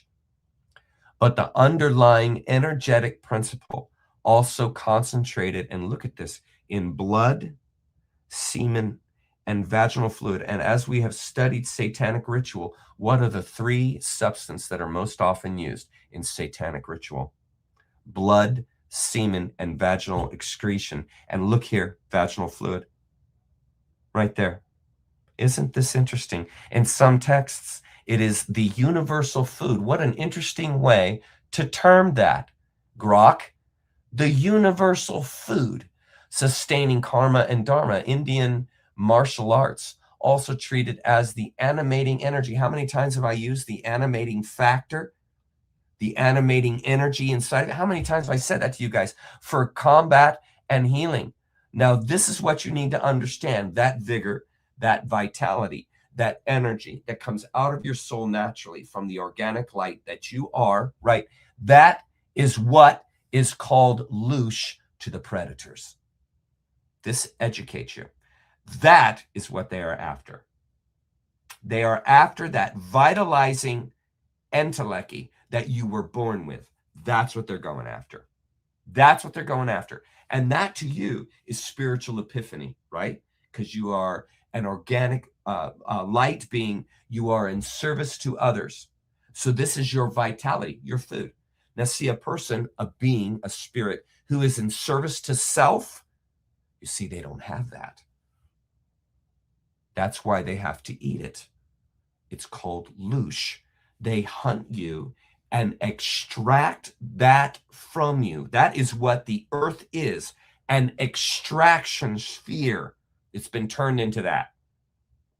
And they extract from you loosh, which is that vital principle that invigorates you as a service to others, that invigorates them as a service to self, because they're eating you. That's why I called my series The God Eaters. They're eating the God in you, literally. They feed on that energy. This is what you need to understand. It's not metaphoric. Got it? It's not metaphoric. They are literally doing this. There is a 4D grid that encapsulates this planet, that recaptures people and reincarnates them. This is why in Buddhism they talk about getting out of the reincarnation cycle.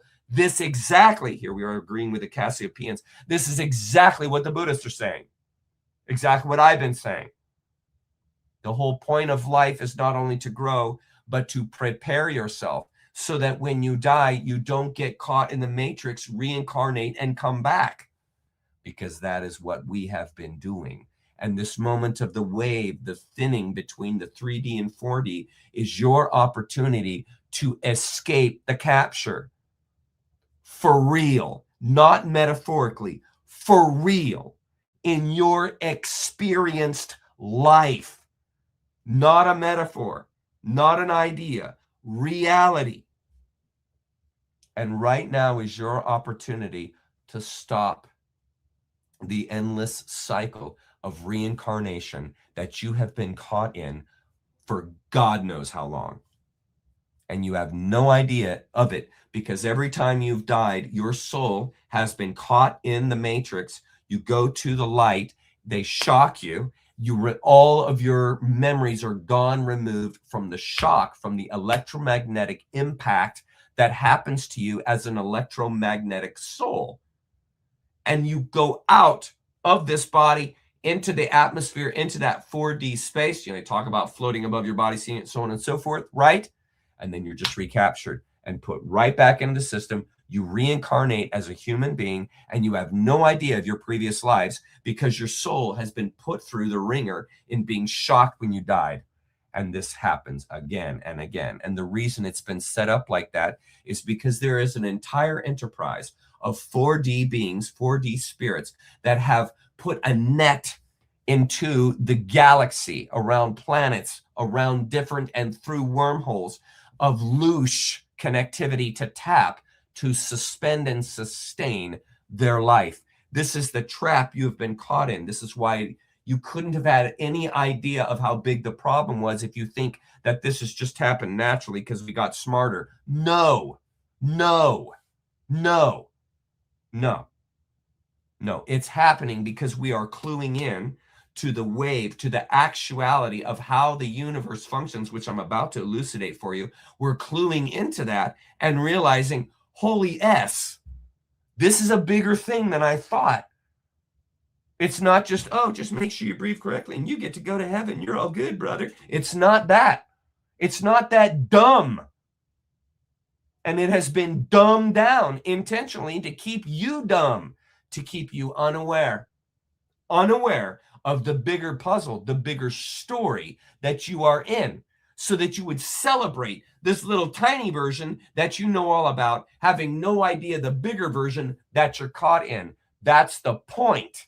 That's the point of egregores, so that you would celebrate this idea that you're escaping when you are actually in a much larger story, and thinking that you're escaping is the point of that story, the larger story that you would never know. Are you smelling what I'm stepping in? This is hopefully opening you. Prana is related to chi, the life energy, the vital principle that flows through the meridian paths around the body, like the dragon paths that flow around the earth. It is the flow, the Tao, the electromagnetic breath that manifests life in the universe and in oneself. And what has happened, friend, is you came here, you got caught here, and it removed all of the experience, knowledge, and so forth that you brought here because of the way this thing is put together. It's intentionally to trap you.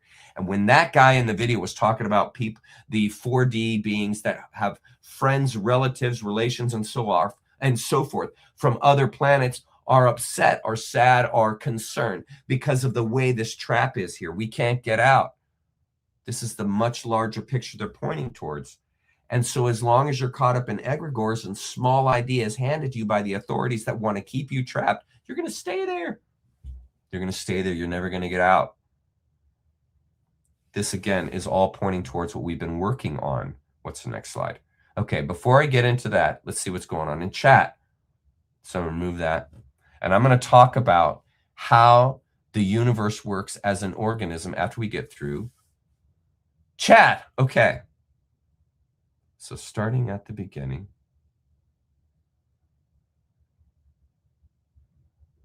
Chuck, have you ever heard of Grandmaster Wolf? He's a Tibetan mystic monk. No. Okay. How do I change my vibration? I don't understand any of it. The way you change your vibration is through perspective, friend, knowledge, awareness. Vibration is changed through the concerted effort to change your perspective, which means reading, which means meditation, which means participating. Participating in life is a form of meditation. Going out for a run is a form of meditation. Playing an instrument is a form of meditation. Speaking with your loved one and talking in awareness conversation is a form of meditation. Okay, so meditation isn't just when you close your eyes, sit down, and don't move. That's not the only kind of meditation. There's a living meditation. And that is all required as a part of raising your vibration. So you don't raise your vibration because one day you say, I'm going to raise my vibration. Yay. No, that's not how it works. You raise your vibration through not trying, educating, reading, experiencing, risking, giving yourself away. In other words, participating. And simply by participating fully, you will raise your vibration through awareness, reason, discernment. Got it? So it's not something where it's just like decide one morning, yay, I'm going to raise my vibration. No, it is a persistence. It's a participating and risking yourself to realize. That's what it is. Okay. Yes, I do. Chuck, I'm in the middle of addiction. I don't want to stop. On the contrary, that's because your perspective is too small.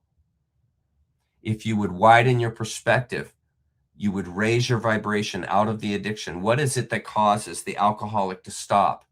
They realize the life they are destroying by being in the addiction. Who can show them that? Nobody. They have to see it themselves. How do they see it themselves? They come to their end. They come to their end, and that's different for everybody. My hope is that you don't have to come to your end in the sense of losing something extremely valuable to get you to wake up. My hope is you'll realize it through participating, pursuing knowledge, and widening your perspective. And my hope is that it doesn't take a tragedy to get you to widen your perspective. But at the end of the day, only you can widen your perspective, friend. Only you can widen your perspective. Make this a short video. I don't know how to do that, Mythological Muse Love. I don't know how to do that.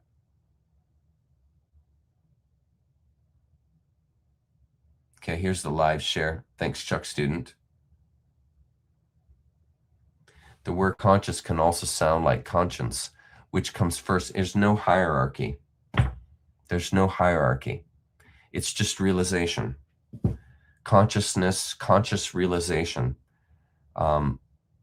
It's just a building of these same principles and ideas. I don't see them in a hierarchy as one before the other. I see it as building into realizing. In my opinion, mystics are empaths who followed their intuitive path, being aligned with higher vibrational states of the collective. Yes. Yes.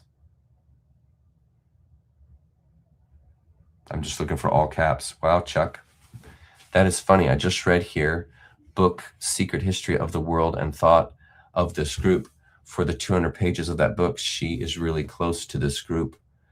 Yeah, I'm thinking her book, Secret History, that would have to be, you're talking about Laura Knight. I'm actually honored to meet her. I'm actually honored because I didn't know that she was pursuing this Cassiopeian thing. We're going to be spending a few weeks studying this. What are the Caspians? The Cassiopeians are a thought form being that claim to be us in the future. In other words, mind. And here's a trippy concept to consider, Lori. That could be right now.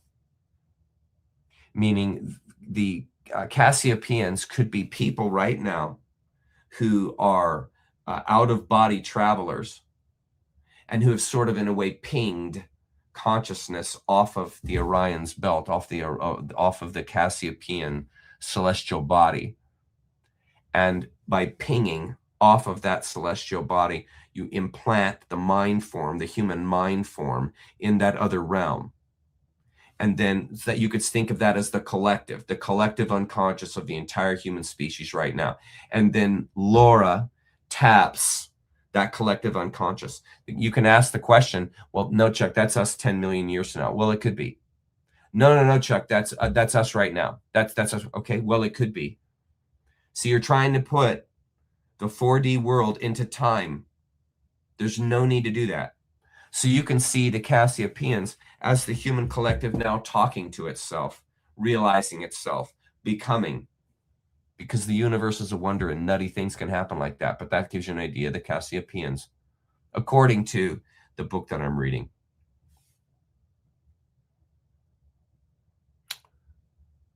My head is going to explode. It happens often on my Saturday nights. I'm sorry. I don't mean to do it, but that, yeah. Lori's having a little moment tonight. That's good. I like it. I like it. Yeah, there's also mythology about Cassiopeia. Yeah, mythology about that subject matter. Okay, I'm looking for all caps. Yeah, they're everywhere among us. I'm going to open this up stuff, guys. There's a lot more to cover tonight. Chuck, these beings seem to need to feed on our lower frequencies. Trauma, fear, our positive energy is poison to them. Yeah, to the awakened ones, and I'm going to show you that, Catlin Kiss. I'm going to show you that. The more awakened you become, the more nasty your loosh is to them. That's a true fact. Straight, we've been talking about that. The more awakened you become, the more realization and perspective you integrate into your life, the more disgusting your loosh is to them. That's why you yourself are into this higher and higher frequency and higher gig. Yes, yes, yes. And the higher your frequency, the higher your vibration, the more disgusting they think you taste. And so that's a motivator right there. That should motivate you right there to pursue knowledge, to pursue enlightenment, to pursue your own benefit and betterment, right? Is because it makes you disgusting in your taste to them. They hate people who are awakened. And this is what we do every Saturday. Your natural is protecting you from these energies, meaning your awareness, your natural awareness. It's okay, Lori. It's okay. It's okay, love. We're opening the door tonight. It's okay. It's all good. Don't be down on yourself. It's all good. It's all good. Okay.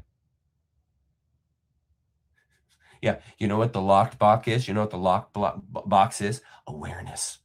Clueless buddy. That's your e-ticket, my friend. If you want to be disgusting tasting and for them to never want any of your loosh, any of your blood, any part of you, raise your awareness. Raise your awareness. Develop your discernment. Lose your fear.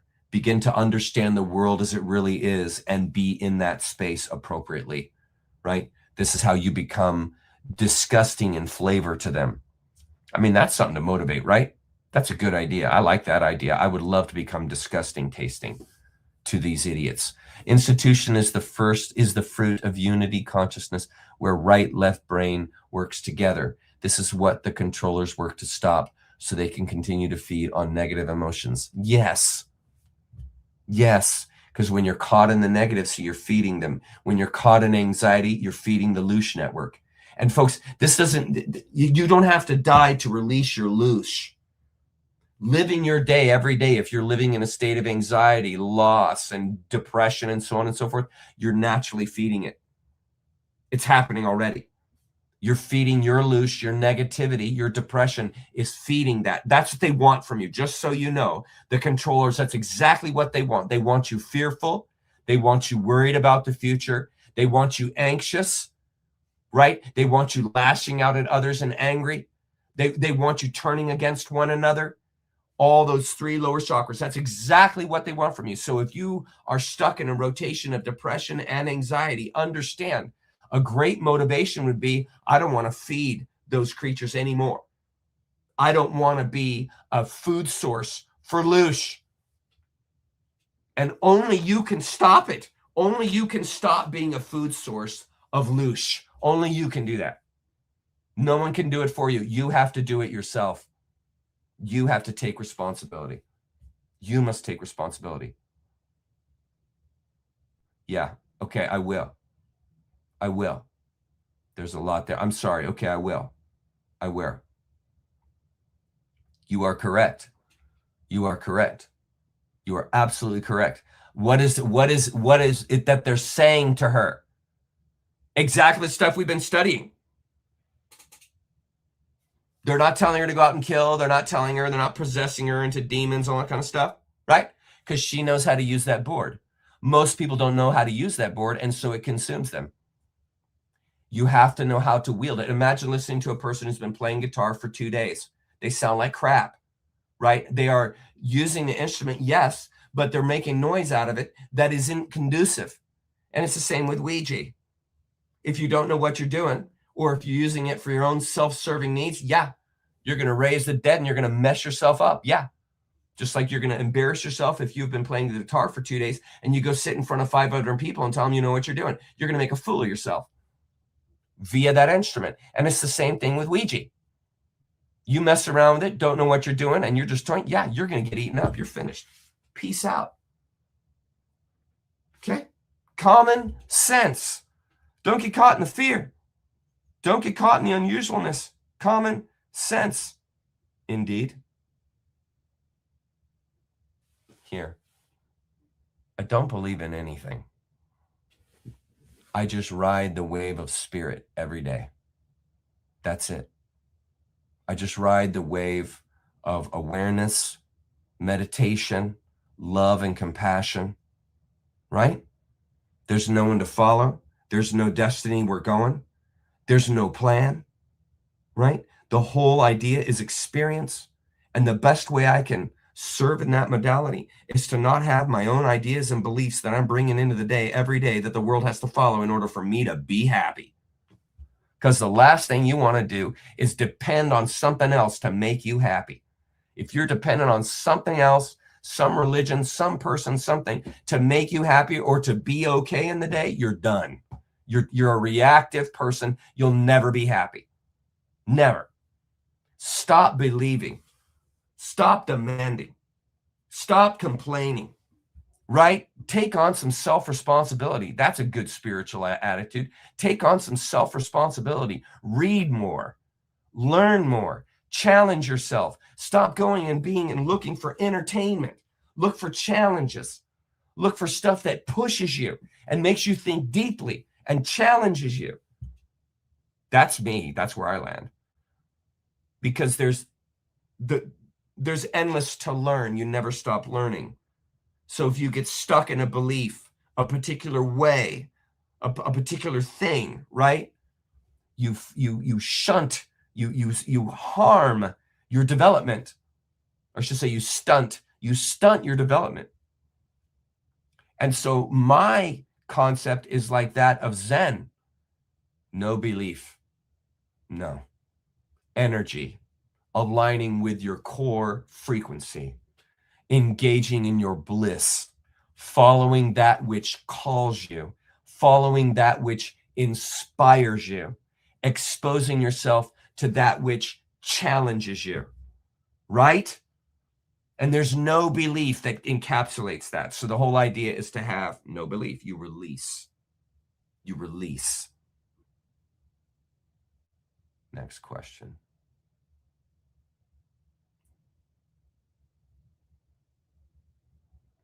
Okay, Shan,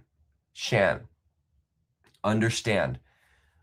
Ouija has been misnomered in the same way as identity has been misnomered. Who we think we are has been mistranslated in the same way Ouija has been mistranslated. I understand completely that it is a powerful tool. I understand completely, yes, you can F yourself if you mess with it. I understand that completely. It's a power. It's a tool, and it's not for kids. It's not for the unadept. It's not for the untrained. It's for the person who knows what they're doing. It's the same thing. You don't have a concert with a bunch of musicians going in as a rookie. You don't do that. You're going to make a fool of yourself, and you're going to harm your reputation. You're going to harm your person. You do that. And it's the same thing with Ouija. You have to get outside of the ideas that you have created or that society's put in you, that don't mess with that, is terrible, don't mess with that, is terrible, don't mess. That's fear. That's an inappropriate way to approach something. You don't approach something in fear. If you approach something in fear, it's going to consume you. So if you approach Ouija in fear, yes, it's going to consume you. You're going to become possessed and you're effed. Yeah. Same thing. If I'm running a giant hydraulic machine and I don't know what I'm doing, I'm going to level the house. I'm going to crash into the cars. I'm going to destroy property. I'm inappropriately using the tool. And that is what 99.9999% of the people that use Ouija engage. They're inappropriate. It's a tool. Stop being afraid. That's why you'll never learn an instrument if you're afraid of it. That's not the appropriate approach to an instrument. Don't be afraid. Don't be afraid. Find a good instructor, find a good book, begin to explore on your own and practice and so on and so forth, and you will develop your proficiency. It's the same thing with Ouija. Stop being afraid. This is one of the tools of a channeler. Atta girl. Okay, all caps, all caps, all caps. I'm going to the all caps. So wait. Hi, biker chicks. So wait, these spirit beings reaching back to help us is from the future. I'm going to go all into it, biker chick. I just have to get through comments. This is one of the rubs. I have a ton of great material that I want to present to you guys, right? But I got questions, and I can't answer questions and at the same time deliver material, right? This is what I have to balance every Saturday. And there have been some people that have been offended. Let me tell you, I've received some letters from people that have been offended because I didn't answer their question. And so I don't know what to do. I have 50 more slides for tonight, and there's no way I'm going to be able to get to it. Right? And I got material, friends. I'm not bashing on people asking questions. I'm just saying this, you guys are seeing the tension that I have to ride in order to get through a Saturday night. Isn't there a law of nature where to travel in time interferes with the future so you can be broken or the future self? You're understanding it from a 3D perspective. I'm talking about 4D, and I haven't had a chance to explain it yet. That's coming up tonight. Do they hunt us by frequency like ping a cell phone? How do we defend? awareness, consciousness expansion, meditation, compassion, love. This is how you do it. How are we supposed to raise our consciousness and creativity when we are forced to continue in the system we are trapped in? That's the trick. We're going to be talking about that tonight. I see it so clearly and cannot force myself to do the rat race anymore. I understand your frustration. I'm going to offer you options tonight if I can get to them. I'm going to offer you options. I'm going to explain it all to you. The time travel thing, I'm going to explain it all to you. I have it all written down. I have pictures of the universe. I have 50 slides. It's all I've done this week. It's all I've done this week. And I'm ready to deliver the goods. It's got to be, I am just skipping, literally, I am just skipping over everything. It's not all caps. I'm just going through it. I'm skipping everything. I'm waiting for all caps. And when I find all caps, I'll answer it. And then when I get done with the all caps, I'll go to the material, uncover the material. Yeah, I hear you. Find a drum circle. That's exactly right, Shan. If you want to learn to play drums, find a drum circle. Drummers love to teach you how to play drums, just like a guitarist loves you how to teach guitar. They love the instrument. Right on, Fortune. Right on, Fortune. This is one of the reasons why we're thinking about bringing in Discord, so that we can get to the questions instantaneously with like a super chat or something, so that I can get right to the questions and I can cover the material and answer the questions simultaneously. I'm still scrolling. Chuck Jr. here. What's this? I don't even know what this is. Hi, Don. Chuck Swindle Jr. always says, I could be wrong. Laura Knight appears to say, I am right. Not a good gut feel. Keep watching, Don. It's okay, brother. And listen, Don, listen. If to bring some things into perspective, have you ever listened to Mark Passio? You ever listen to Mark Passio? Okay. Mark Passio's got a pretty tough delivery. Okay. Pretty tough delivery.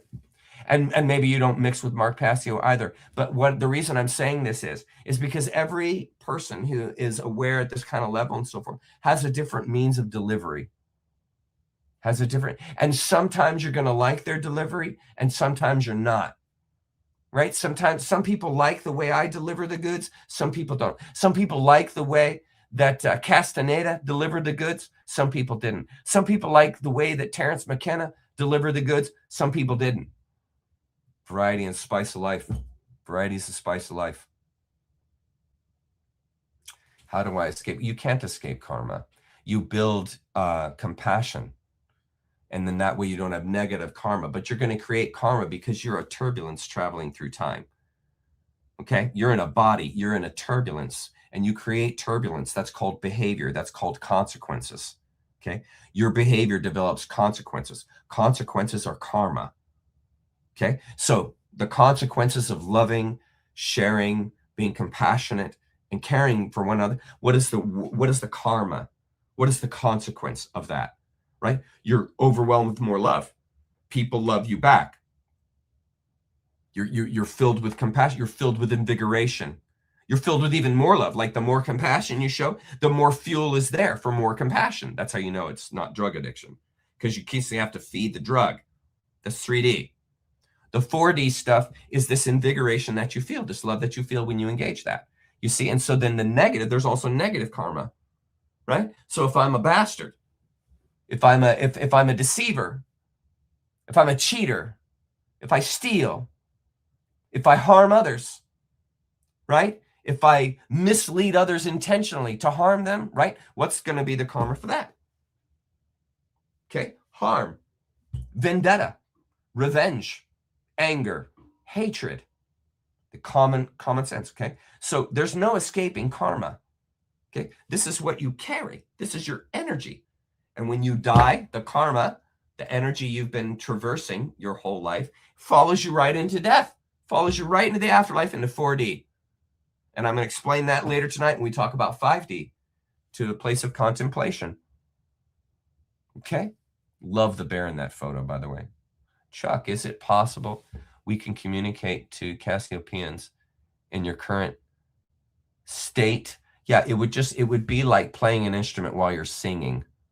Same idea. I can sing while I play the instrument if I get so fluid with the instrument that I don't have to think about playing, and I can focus on singing and creating the correct notes and it all coming out you know, the words and remembering the words and so forth. It's because I'm not having to focus on my playing.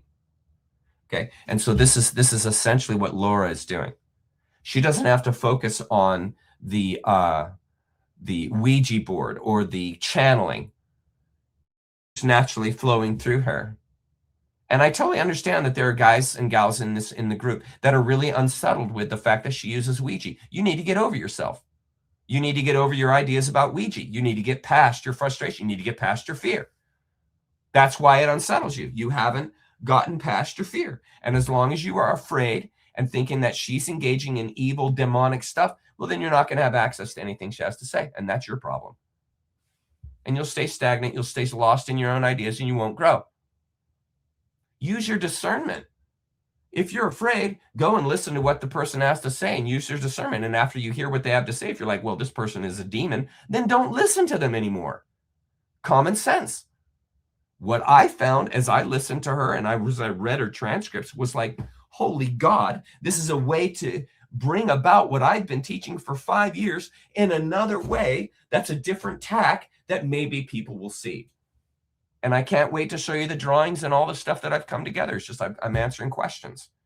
I can't wait to show it to you. You won't believe the ideas I'm going to show you after I finish with questions. Chuck, amazing ideas here. So how do we know when your loose is being taken? It's loosh. Loosh. Loosh. Loosh. Okay? So how do we know when our loosh is being taken from us? When you feel anxiety, it's being harvested. When you feel depression, it's being harvested. The entire planet is a harvesting field, or it has been. Because these creatures, these 4D demons, do you guys really think that they're just here? Come on. Come on, folks. We live in a big universe, okay? Expand your mind. It's not, stop trying to make the entire universe fit into the Earth narrative. Please. Please. These beings, these negative energies permeate the universe. They have a whole network of loosh tie-ins to feed off of. And they set up entire planets like they did with the dinosaurs as fighting institutions to harvest loosh. In the same way, if I'm growing cannabis in a grow house, I'm going to douse the plants with light because that grows the flowers. If I want to use the planet as a harvesting mechanism for loosh, like the gardener builds a garden to harvest flowers, they're building or they're encapsulating the planet so that it becomes a product that harvests, that brings about, that generates loosh. That's why all the dinosaurs were developed and genetically modified to create more and more fighting, bigger and bigger predators, more and more killing, more and more frustration at the animalistic level, to turn the entire planet into a fighting machine that delivers loosh constantly through the creatures that are on it. And what they did was they tainted that system to bring in a being like us, namely us, that generates more loosh per hour than a dinosaur, than a plant. You hyperproduce loosh, especially when you're put in a toxic, caustic environment. I'm about to lay all this out for you guys. I'm about to show it to you. I'm about to show it to you. You're going to understand the whole thing. Chuck, since nature is merciless, nature has no compassion. Where then do we nature creatures get our ability to have and show the emotional acts and compassion? Nature is both merciless and compassion. It's both.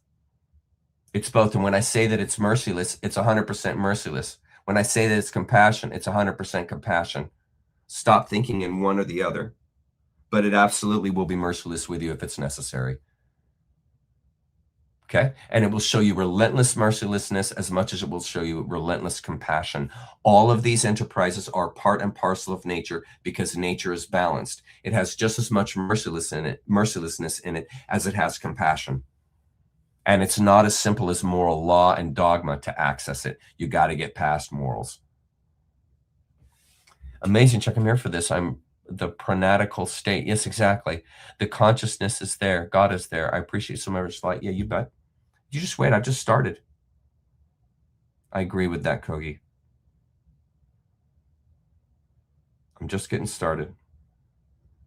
I have so much material for you guys tonight. It's unbelievable. Chuck, what's your thought on the Vedic structure of the universe, which say there are 7? I'm going to cover that tonight. That's in my universal structure I'm going to get into. I haven't been able to get to yet because of questions. If there's cosmic warfare occurring, could it be focused from silicon-based entities? It's beyond that, and I can explain it to you tonight. I can explain all of it to you tonight. Chuck, do you think that some of the scientists who died or are missing are the Cassiopeians? No, the Cassiopeians are a mind form project or a mind form being that's reflecting or projecting from the Cassiopeian celestial body, that area of the universe. I don't think it's a place because it's 6D, so it's not a place, but I just haven't had time to explain that yet. No, it's real. Have you read the transcripts, Esoteric? You won't believe it. Read the transcripts. Thank you, Jocelyn. I appreciate that, love. That's very encouraging. Chuck, this makes us absolute unique expressions of God. Yes. And I've said that repeatedly to you guys. I've said that repeatedly. Yes, I agree with that, Stacy. That is the hope. But I still see a lot of people being manipulated, don't you, Catlin? Don't you see a lot of people who are still in a lower 3D? Don't you see a lot of people still that are in service to themselves, service to self, you know? And the Cassiopeians talk about this, and they talk about how there's different layers and levels, and that some people are not going to graduate. They're not going to be able to advantage the thinness of the veil that we are encountering right now. That's why I'm so trying to encourage you guys to advantage your moment right now of growth, to move past fear and to realize that absolutely they can't manipulate or control you if your awareness is on the level. Do you understand? If you have a high enough awareness, a wide enough perspective, you're no longer anxious. You're no longer caught up in any kind of TDS syndrome. You're no longer anxious about the future. You're no longer picking sides. You're no longer choosing winners and losers. You're no longer claiming beliefs. You're no longer engaging in these 3D activities. And that's how you're not manipulated anymore. It's not because some savior came and said, hey, listen, all you mean entities, you can't touch them anymore. No, I'm going to protect that. You can't touch. No. That's not how it works. You save yourself. And that's how you stop their control of you. Self-responsibility. No one's coming to save you. And you will be manipulated if you do not raise your vibration. And you know that, Catlin. You've been here long enough to know that. And that's why there's still people that you see in chat, still people that you see in the world and in media that are being manipulated. You see them all the time. They're buying the stories. They're buying the media lies. They're getting the jabs. They're eating the poisonous foods. They're believing the lies. They're being manipulated. It is still happening right now, today. Right now. We all must awaken. Right on. Right on. Sorry, that's not Cap. Sorry, I shouldn't have done that. I shouldn't have done this one either, but I love seeing these encouraging words. You're welcome, Jamie. You're welcome. I knew what idea you were talking about. I wish I knew what idea you're talking about. How do we raise our consciousness and creativity when we are trapped in the rat race? You're only trapped in the rat race because you have believed the lies. You escape the lies and you escape the rat race when you raise your awareness and realize that you're in a far larger sphere than what the authorities have told you, than what the churches have told you, than what the scientists have told you. You're still in the rat race because you believe what the scientists and the religions have told you. You can escape that if you simply widen your perspective, widen your awareness. Widen your awareness. Hi, Twilight Miss. It's helpful to practice calling back all your mental energy, emotions, and psychic energy to yourself to power you, and you only. Most people allow it to be stolen and provoked out of them. So retrieve it. Yeah. This is all about building who you are, meaning your power, And power comes through knowledge expansion, mind expansion, new experiences, tolerance, love, compassion. These are what are going to feed you your natural, because that is your natural as a human being. You're a high frequency individual.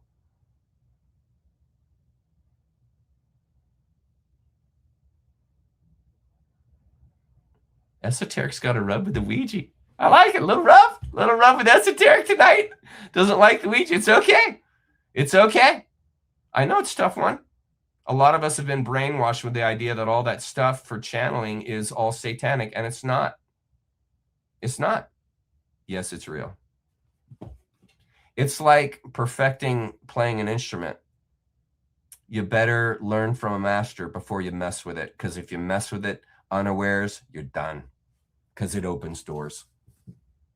It works. I don't mess with them. I don't touch them. I'm not trained in it, and I'm not interested in it because I don't like that kind of thing. But for some people, it's real benefit. It's like some people love DMT, right? And they trip out all the time on DMT. It's a real asset for them. It's a real great navigator for them. Whereas me, if I took DMT all the time, I'd be done. It doesn't work for me in the sense of a person who's utilizing it to widen their awareness and to escape the matrix. You see, it's a tool, but not everybody knows how to use it. And it's not good for everybody. Some people, it's not good. Some people, they should stay away from it. They should never mess with it. Some people should never mess with DMT or psychedelics. There's no such thing as a panacea. There's no one size fits all. Yes, it's real. That's it. Girl, Jamie. No beliefs. That's it. No beliefs. Yes. It's never ending. You're welcome, Lighthouse. You're welcome. I'm riding it. Heck yeah. I'm riding it. See, yeah. Esoteric. Esoteric's got the rub with the Ouija. Probably has some bad memories and probably has been told some stories about it totally destroying people and filling their home with demons. So you just got to get past that. It's just, you just got to get past it. It's like listening to bad music. If you listen to enough bad music, you'll never want to listen to music again. And you'll think that all music is bad. It's not. It's just some music invigorates you and some doesn't. Yeah, right there. I would say that a service to self has no good intentions. I don't think any 4D spirit that is service to self has any good intentions ever. Just my opinion. Throw it in the trash if you wish. I'm going to all caps. I would love to tell you guys about my universe that I drew up this week. Chuck, keep up the teaching. People's questions can wait. That's not what I was told this week. That's not what I was told this week. Specify comments only. Implementing boundaries are part of the process for all of us. Yeah, I am just doing comments. I'm just going to people who have the all caps. Just go with your natural flow. Anyone who feels slighted can go to Zoom or just repeat questions. I got nailed last week for skipping a question. I got nailed. I want to, Mythological Muse. I want to, but people are angry at me for not answering their questions. And so I'm going to continue and persist in this so that nobody is frustrated. I would like to be able to pay for membership monthly would help. Yeah, if you can't afford the $9 a month for Nature Creature, then you can let us know. We have a page at Nature Creature. Let us know, and we will hook you up to people who love to provide subscriptions to others as a part of the way they want to give back to the world. And so they love others, and those that can't afford it, they will be happy to give back, to give to you and get you and give you a scholarship. So all you got to do is ask. All you got to do is ask. Go to the website and just say, hey, I need some help for membership, and we will hook you up with someone who can help you out. I would love to, Aaron Jane, but I was nailed this week for not answering questions. So I'm going to make sure I answer questions, because people just get angry at me if they don't get their questions answered. What do you think about the return of Marduk and the ancient alien gods? Yeah, that ties into the theory I'd like to teach you guys tonight. It ties into that directly. Specify comments. Yeah, I agree. All caps. You guys can talk to each other in low caps all you want. Just don't. If you put it in all caps, I'm reading it. I'm just ready. We need a little next level knowledge. Awakened people are getting distracted with the latest next level deception. I agree. Let's go on. Your amazing knowledge bringer, messenger. Love you, Chuck. I love you too, T Light. Thank you, love. I love you too. Yeah, I'm saying that if you have a comment, put it all in caps.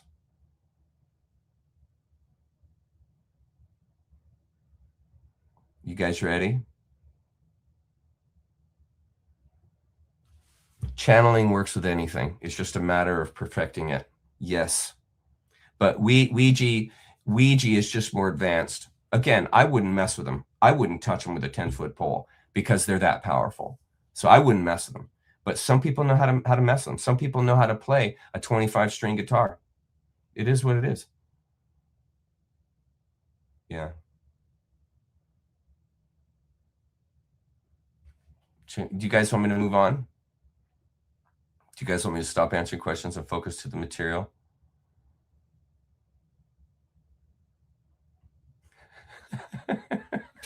Hi, Verbal. I always love your funny comments. Thank you. Thank you. Okay. Are we about good? Are you guys? I don't want anybody mad at me again this week. Merciless, devoid. Yeah. Hi, Verbal. Buddy. You know that the universe is delivered in dynamisms. Okay? Dynamisms. So yes, there are aspects of the universe devoid of compassion in the same way that there are aspects of living life that are devoid, like a memory, an experience of living life that is devoid of any kind of happiness. It's pure pain. And that's in the same life that's filled with compassion. You can have compassion and mercilessness in the same being. Yeah?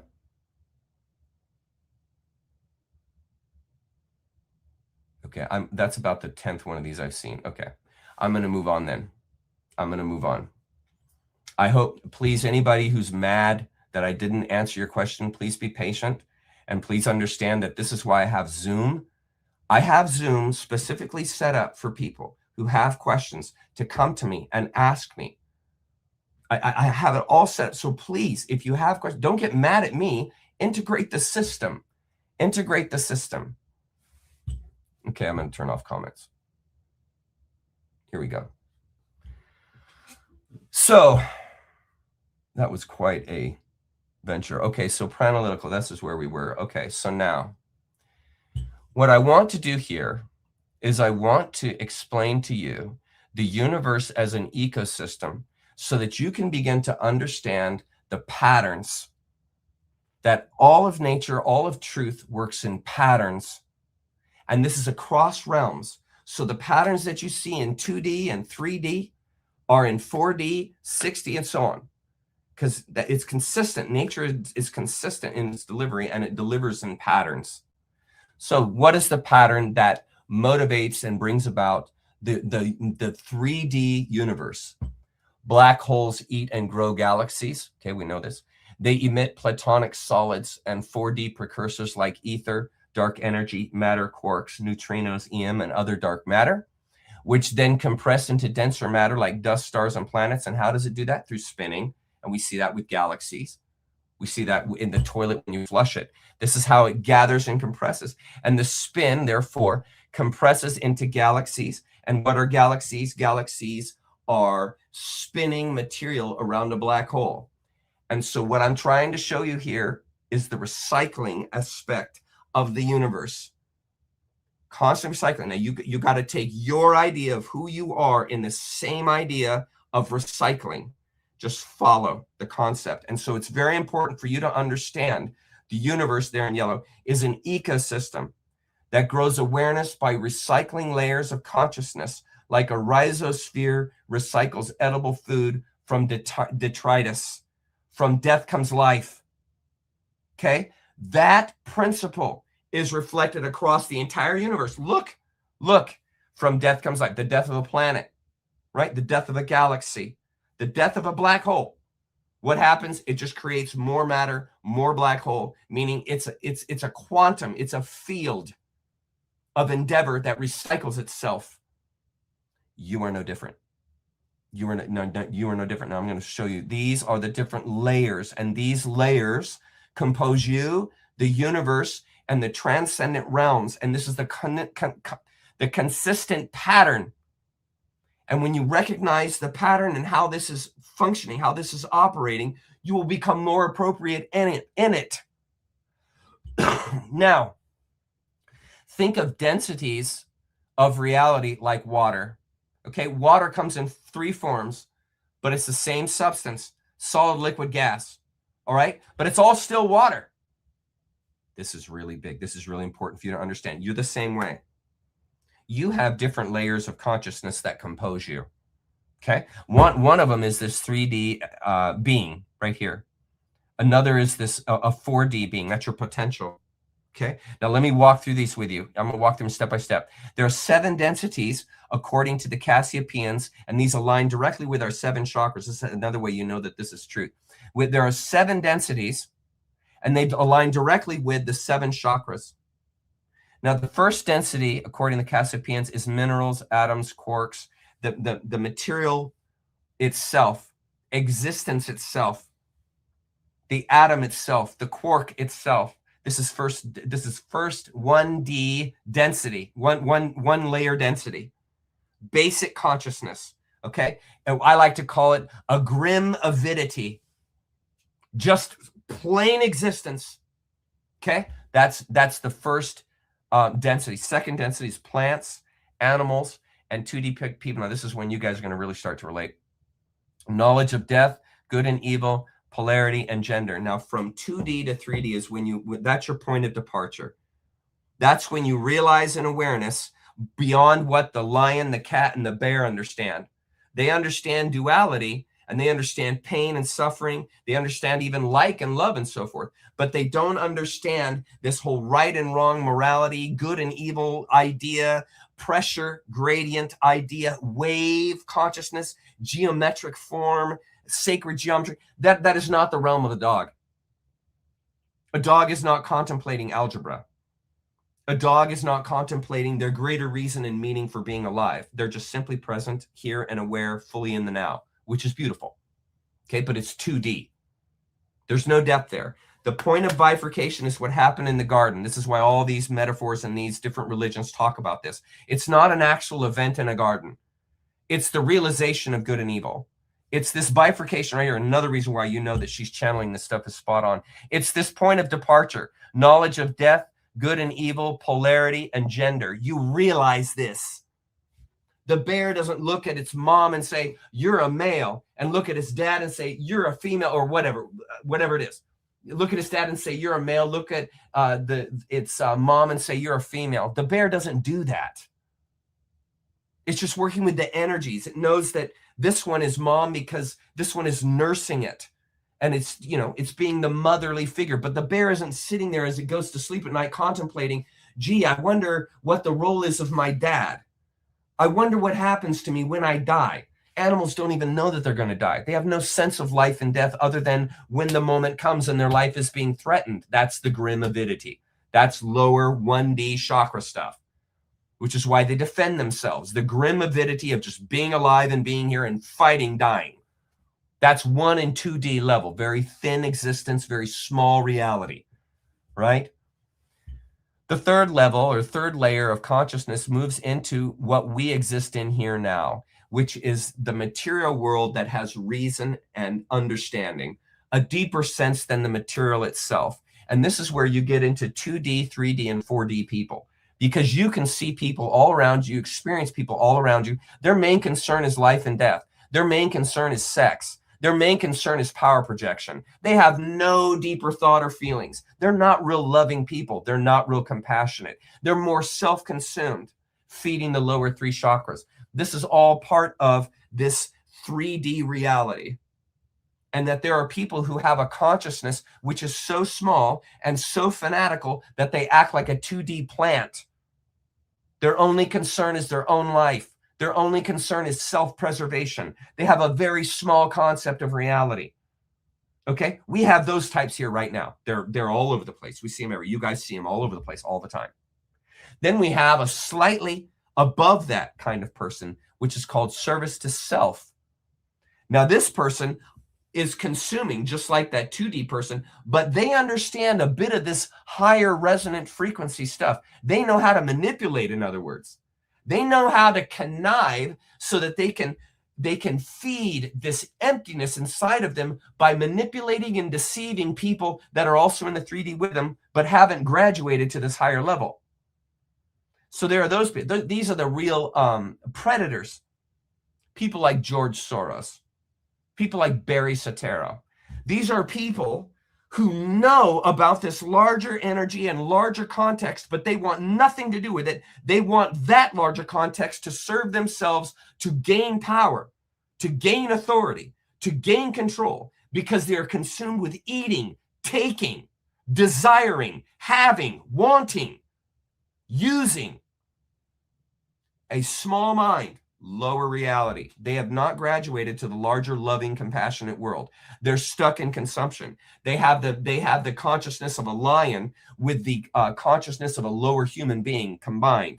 They're a predator that's smart enough to be cunning, but not smart enough or widened enough in their awareness to transcend the desires of the heart, or the desires of the body. Excuse me.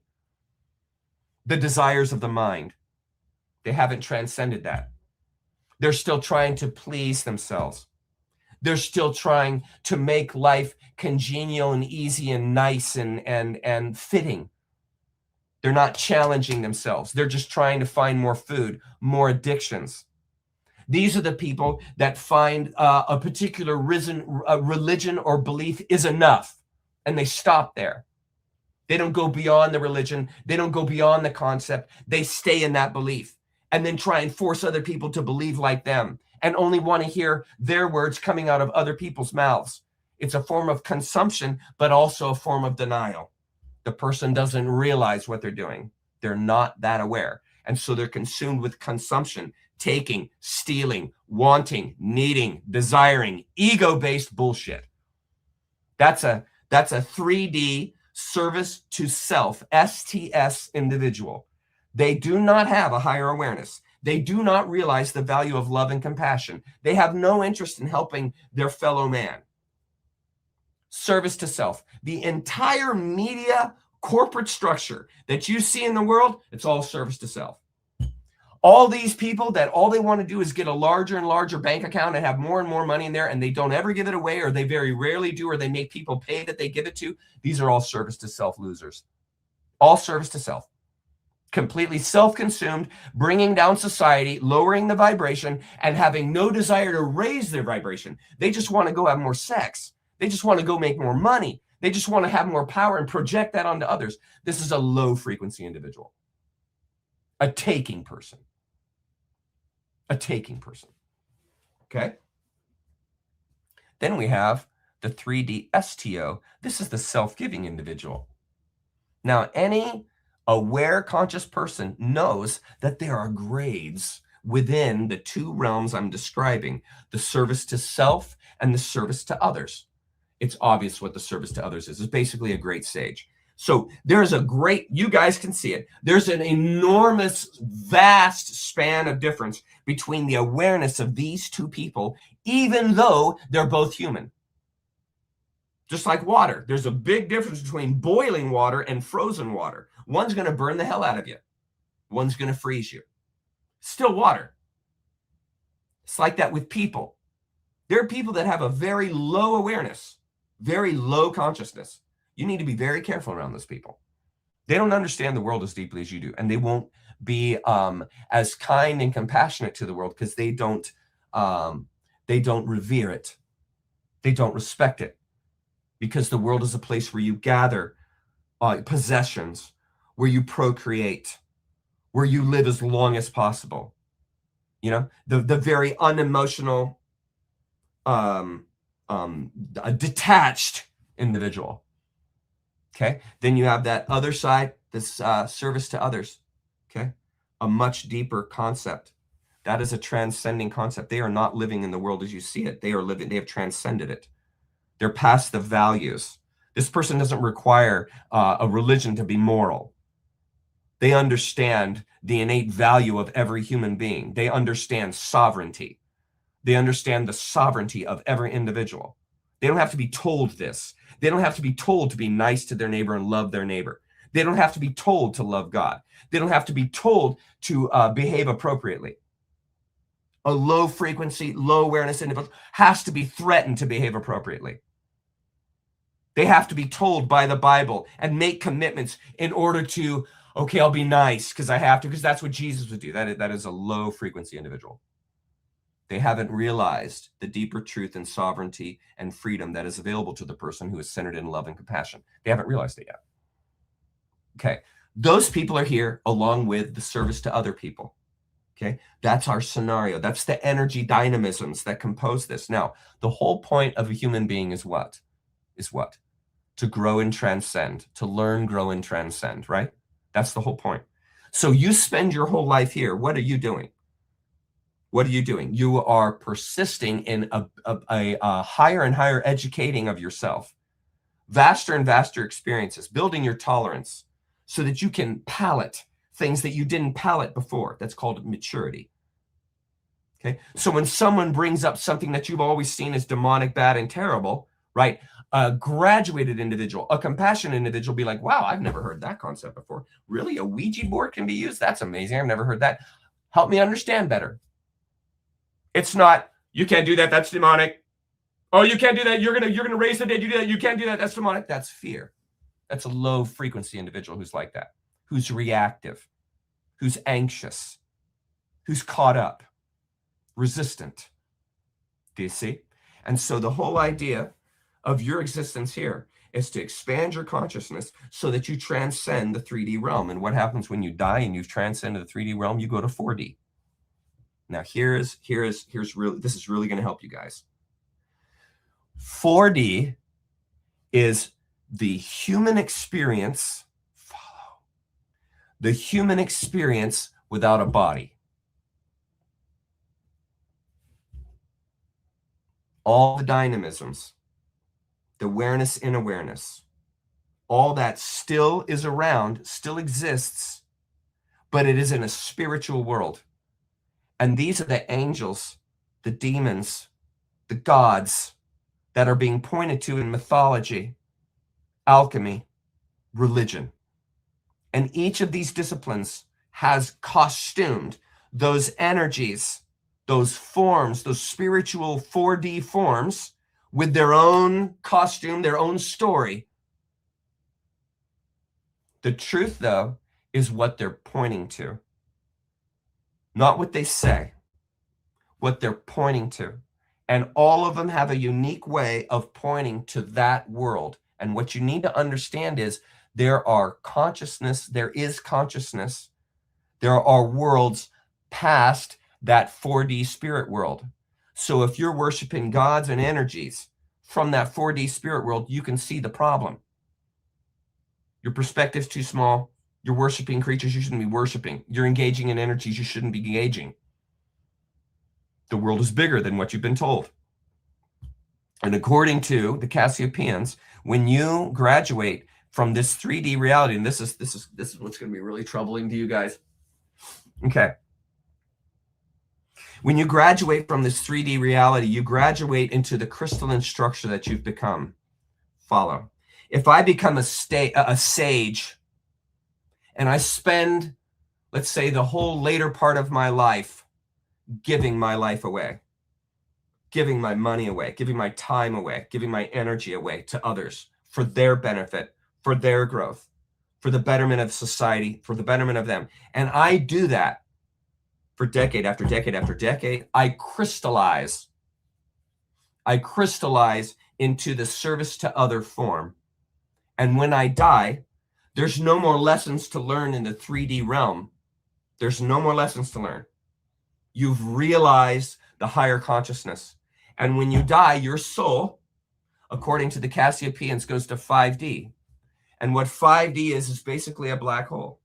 And this is where your spirit goes where there's no time. There's a sense of time in 4D. If you'll notice the spirits that people commune with from 4D, those spirits have a sense of time. They have a sense of place. When those spirits die, because they can die and do die, they go to 5D to contemplate and grow and transcend. So here's the key. This is what's going to be so hard for you guys to accept. If I live my life in 3D, not as a service to others, but as a service to self-consumption, I can take that so far that I crystallize into that. Think of all the media. Think of the people you see in the media who are lying to your face, who are hiding truth from you intentionally, who are telling you lies intentionally to mislead you. They are laughing at your suffering. You guys see this in media. Okay? These are true service to self people. They're true. And this is the radical idea. And this was new to me. I found this out this week. And you guys might need to meditate on this to accept it. But what was news to me this week, and what I found out, is that if you go all the way, like that here, all the way, to the point where you can kill kids and not have any remorse, to the point where you can manipulate 1 million people and take all their money by cheating them. If you can live your whole life in that same idea where every single day you spend all day deceiving people and harming people. Think of the governor of California, Newsom. You spend all day lying, all day taking, all day stealing. Now, this is what's going to be really hard for you guys. You crystallize into that and you become a god. You become a god in 4B of a demon. You become a demon. That's what you become. And in this belief system, in this understanding from the Cassiopeans, that can happen to a human being. And this will tell you, this is the deep insight you need to know. This will tell you why they will never relent. It is a requirement that they never relent, they never admit, they never stop in order to be a crystalline, negative demon. And they want that. This is the mentality of Anton LaVey. This is the mentality of George Soros. Their entire existence is to take, harm, use, steal, destroy. That's all they do all day. That's all Aquino did. That's all Anton LaVey did. That's all they did. Wrote books on how to destroy. That's all Soros does.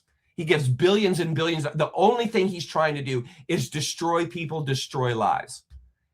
According to the Cassiopeans, when those type die, they become a demon in the 4th dimension. And they remain a part of the system to oppress because that's what they want. They have not realized a higher consciousness. They have focused on the lower 3 chakras and they have stayed there. This is the entire reptilian race. It is an entire race of beings that's 4D that will never, has no desire ever to be compassionate, love, caring, centered. And they have to create entire planetary systems to feed them the food required in order to remain a service to self spirit. They eat loosh.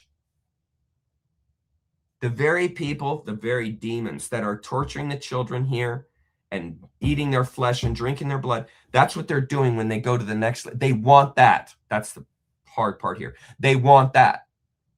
And only over periods of millions of years can the encapsulation that happens in 5D change them right there. Non-time, soul, contemplative, recycle. Think about this concept. Think of how well it smells, how well it passes the smell test. Think about it. And then what happens is right now you have a whole scenario. I mean, even freaking the Bible talks about it. This whole battle scenario going on in 4D. Battle, namely, for you, your loosh. Battle, namely, for planets that produce mass amounts of loosh. Because these spirits are not caught in time, they're not caught in space. So they develop networks that are outside our purview. That's why you can see them and then sometimes you can't, because they can dissolve out of material reality. You are being manipulated. You are being toyed with because you haven't realized that 4D yet. They know this. They're using you. The point is to challenge you to continue your growth. This is the hard fact of the matter. This is why pain teaches you. It's the same thing in 4D. It's the same thing. It's just a non-physical reality you're in, but you still go through a refining process after you die here. Do you follow? This is how big the story is. We've been caught up in small stories. This story is much larger. This is a much larger concept. And then there is finally the 60, which aligns to your third eye, the self-giving, timeless gods. These are the true gods that have now transcended even 4D reality. This is going to be an amazing concept we have on a conversation we have on Sunday on Zoom. 60 are for graduates of 4D. That's the hierarchy. That's the ranking of consciousness. First level, minerals, sand, rocks. Second level, plants, animals, low frequency human beings. Third level, third density, both low frequency beings and high frequency beings, meaning human beings. That level of consciousness. 4D, again, low frequency spirits, lower 3 chakra spirits that have crystallized there, and then higher frequency spirits that have crystallized in the heart chakra and higher. And they're moving through awareness, vibration, resonance, and so forth in that non-physical reality, because there's a whole set of learning and experience that has to take place in the non-physical reality. A lot to contemplate. And then when you die, because those spirits also die, even though they're timeless, you can die. You don't die from old age. You die from the experiences and what you go through learning in 4D, right? You go to 5D, which is a timeless space that's akin to a black hole. And if you are ready, you will transcend. Now, are you ready? To God consciousness, which is 7. Understanding that basic. Now let's let's align the states of awareness with the functions of nature. Now, this is very important that we do this, because as nature creatures, we best understand when we align to the principles of nature. So what better way to understand the etheric realm than aligning to the principles, the attributes, the patterns of nature? And so I myself this week, I didn't copy this from anywhere. I formulated this week, this picture. And my attempt here in formulating this for you is to render to you a concept that helps you understand not only the larger world that you're in, but helps bring you into appropriateness of that world, just from being able to cognize it and see it. So here, let's start first here, beginning where it says in red, right there, top right, endless recycling of cosmic energy. So this reflects this slide where I talked about how the universe constantly rebuilds itself. Okay, it's that same idea in this consciousness realm. Now, as you know, consciousness composes the universe. It is the self-organizing, ineffable, what can't be named energy that promulgates and self-organizes everything. So all of this that you're seeing are different layers of consciousness, because obviously you couldn't do all that with one layer. You have to have multiple layers in order to have this kind of realization. So we're looking first at the recycling aspect of 7 layers of consciousness. So we have endless recycling of cosmic energy. So we have waves of compression, refraction, repression, refraction. This is the normal cycling of the universe. Ether into matter and back into ether. Okay, this is the function of the black hole. This is the function of the universe. Okay. From death comes life, from life comes death. This is the deeper principle that's part and parcel to the universe. Planets exist, they eventually are destroyed. Suns exist or stars exist, they're eventually destroyed. From death comes life, and it's the rotting of the body in the soil that brings about new life, because the deer eats the grass, the flower eats the soil, eats what's in the nutrients in the soil. The mycelia eats the soil. That's you. You're decomposing. You're getting recycled. Okay, it's the same attitude here with the energy of the universe. And you have planets that eventually get consumed by a red giant, and then eventually the star collapses on itself, becomes a supernova, and could possibly become a black hole. And what does the black hole do? It sucks everything in, consumption, consumption, consumption. And then it has jet streams, as I showed you here, which returns the matter in the ether, waves, rays, and subatomic emissions. And these are rendered in the platonic solids. Okay. Total sense. Total sense. Okay. I'm not throwing anything crazy at you. Now, as we see, this is the endless recycling of cosmic energy, and this all happens through the indoor, time in through the outdoor of infinity. That's the black hole. That's that red line. And obviously, this shows you, obviously, black holes are inside the universe. Obviously, the black hole's not outside the universe. I've just expanded this so that you could help see the concept. I'm not trying to show you something that's to scale. This isn't to scale. I'm simply showing you this picture so that you can better comprehend this larger ethos. Okay. With that as our basic principle, we now have this idea on the right here that time and space are emphatic. So in the first and second densities, time and space are emphatic. Okay? Plants and animals and minerals, their awareness is in regards to time. Okay? They have a certain life they live and then they die. They don't have any idea of their soul. They have no idea what happens in the afterlife. Okay? Time is emphatic. It's emphatic for this first and second density. And then these, the first and second density, these coalesce and compress together into third density, which is time and space are illusory. So time moves out of the emphatic and moves into the illusory. And the illusory reflects the Maya, right? Because when we look at the 3D world, we know it's an illusion. And so it's becoming, and this is our experience as people, we experience the illusion. So we experience time becoming illusory in our everyday, and we see that with time travel. We see that with these spirit beings that are outside of time that live for thousands and thousands, hundreds of thousands of years, a concept we can't conceptualize. So right here in the now, we have concepts we can't conceptualize as density increases.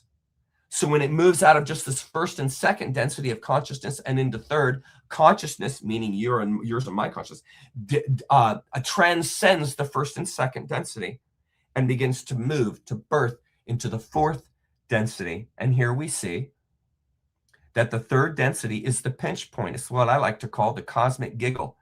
This is when you go from an unconscious to a conscious being. And to me, that's like a cosmic giggle. It's the universe saying, haha, you thought I was material, but no, I'm not. And there's a giggle. And you have to have a bit of a sense of humor here to understand the incredible wonder that you're in. And this is third density. Okay. Now, when we move into fourth density, time and space are irrelevant. They still are there. Those creatures are aware of a before and after, but they are not entangled in that. The angels and demons that you experience and see and so forth in this world are not tied into time like you are. It's not just illusory. It just flat doesn't exist. And you, in your conscious mind, you can't imagine that world that doesn't have time. You can't fathom it because everything is related to space, forms, and time. This is how we think. This is our reductionistic way. And that's why it's hard to transcend, because you have to move into a spiritual ethos that doesn't have anything to do with time or material to have the realization necessary to transcend into 4D. And the plot, the reason, the existence that you have in this body is to transcend, to have that realization of this time-space irrelevance and move into this space of spirit full-time.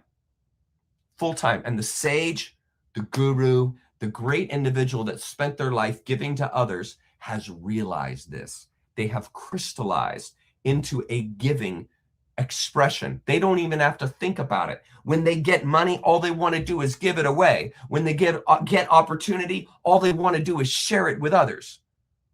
This is a person, there's nobody there. The ultimate Buddhist principle, there's nobody there. And that fits right along the 4D concept. There's nobody there. It's a spirit. And the whole point in this life is to become a spirit, to become that which you are, to not be having to think about morals and behaving correctly. You just do naturally because you have such reverence, love, and compassion for the world. You don't even have to think about it. You are crystallizing into this spirit of giving service to others. You see, and moving from a service to self, which is that 1 and 2 density, that idea of an animal who's just fighting to live. You have to move out of that space, which is why you release from securities. You release from the sure deal. You release from the idea of living a long time. You don't hold to that. You don't hold to any fears or anxiety because you have released. You are not caught up in the small 3D, 2D world that your brain is. You align to the heart, which is not in the brain's world. It's in the spirit world and beyond. And when you align to that with the mind, you see, there's no thought, there's no try, there's simply becoming. This is the role of this third and fourth density, is for you to transcend. And so as time goes on and as you live life, you live many lives here on this planet, or we have, and that has been our theme. And as you go through life, the tragedy has been that there's been a capture system in place. And so your whole life that you live and all these lessons you learn, when you die, is removed. It's shocked out of you. And so the whole point is to prepare yourself here so that when you die, you don't lose all that. And it's a challenge. So that when you transcend into that 4D, when you move into the 5th and 6th D, you see, you're able to do that because you have transcended the layers. You have moved through and past the idea of time and space and form. And it takes a while to do that. It takes a while to do that. And because you haven't been able to remember every time you come back, your growth has been stunted. This explains the story of why they set up the world as it did, so that you would never develop. So that all the lessons you learned in life and went to the Akashic field, you couldn't reference them easily when you were in this life, when you were reincarnated and it came back, because it was shocked out of you. You're being, a predator has hunted you and you've been captured. And that has been the story. And that's why the whole society is such a low frequency. Many in the society are such a low frequency, low vibration. It's because they're still caught in the memory loss. They haven't remembered who they are. They haven't remembered the world that they're in. So they're inappropriate to the world that they live. This is all pointing to that. And so as a 4th density creature, you eventually pass on and you move to 5th density, which is basically the idea of like a black hole, where contemplation and growth is considered. And this is for the 3D, the 1D and 2D and 4D consciousnesses. That's what you need to understand. All of them go to the black hole when they die, unless you're in a trap system like us and then you just reincarnate back to Earth. You never go to the place of contemplation. They kept you from it. Again, this world has been pilfered. They haven't wanted you growing. And so the normal, natural, alchemical, spiritual steps that you would take as you develop as a creature in the universe have been thwarted, have been subjected, have been discombobulated so that you forget. So when you come back and live this life, you're not continuing to grow. You go back all the way to the beginning, start all over again. That's intentional. And that shows you really effectively why the forces that we are up against right now that are keeping the world from changing are so powerful, because this planet is a real gem. It produces a lot of loosh per square foot because it's filled with semi-aware beings. And those beings have unlimited potential. And all of their potential has been directed to loosh, not self-improvement, not transcendence. The entire plot, everything that has been shaped on this planet has been shaped in such a way so you never grow. That's why my main ethos at Nature Creature is to encourage growth and your potential. That's why, because an intention system has been set up to keep you from doing that. And so I feel very passionately and strongly to share this information and help others escape so that when they die, they don't just come back into the trap. Boom. That's why Nature Creatures here. That's why I'm here. That's why I'm sharing these things to you. So you realize the bigger picture that you're in and you behave appropriately to that picture. And as long as you think that when you die, you're going to heaven or you're going to the 6th density, friend, you're just coming back here again. You're not going to graduate or grow at all because you think you're growing and you're just in a little tiny, small little world. You don't realize the world that you're in. There's a great story about this. So years ago, this is totally true. A scientist back, I think it was in the 50s or 60s, gathered together like a dozen breeding mice, created a space for these mice to live in where they had all the food they needed, they had all the safety, there were no predators, and they could basically breed all they want and nothing would ever stop them from growing.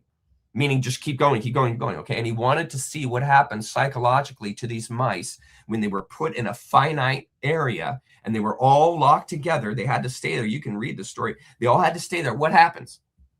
They have no predators. They have nothing wrong, nothing bad going on, and they can breed all they want. They have all the food they want, all the water they want, and nothing is preying on them. Do you know what happened? True story. Do you know what happened? Well, at first they were great. They were doing awesome. They were obviously having tons of sex, eating all kinds of food, having a great time, and they were doing all the things they know to do because there's no predators, right? But what began to happen was they began to be genetically altered because the predator instinct in their head began to die off. The gene falls off. It falls off. It's like when you capture a fox as a puppy. That fox is never in a predator situation. You're raising it like a dog or a cat. You're feeding it every day. It never has to fight for its life. It's never being threatened. So its predator instinct, its sensitivities to the larger world that might be getting it, might be hunting it, are all shut off because nature's the most efficient machine or most efficient organism in the universe. And it's not going to keep creating genes and DNA that's useless to the life of the organism. As the DNA is passed on generation to generation, the predator instinct, the cunningness of a fox, the shrewdness of a fox that makes it a really good hunter, all begin to die off because it's not using any of those things. And this is what happened to the mice. And so the mice are in there and they have this great existence and it's all good. Well, when they began to get more and more in population and there was less and less space for them, they began to form into hierarchies. The mice began to eat off and kill off others in the group. They began to fight each other because their predator instinct and their intention to always worrying about living their life and so forth and saving themselves was completely put into just sex, just eating and sleeping and so on and so forth. There was no challenge in place. So there was no growth. So they self-destructed. The mice self-destructed. They formed hierarchies, ended up eating and destroying each other. This is how you understand why there's a positive and negative in life. There's a dynamism there. And that dynamism also exists in the 4D, in the spirit realm. It's required for there to be growth. And eventually, all the dynamisms of consciousness are exercised, are experienced in your 3D and 4D body experiences, non-body experiences. You as a soul. That's what I'm talking about. And eventually, after hundreds of thousands, possibly millions of years of different lifetimes that you have engaged and walked through, you graduate. You have a realization of consciousness that is conducive to the authentic, pure, perfect existence. You understand the negative, you understand the positive, and you're a spirit body. You're not caught in the material, and you understand the dynamisms of the universe, and you become a bodhisattva. That's what the sixth density is. It's incredible, the parallels of Buddhism and the Cassiopeian ideas. The parallels are incredible.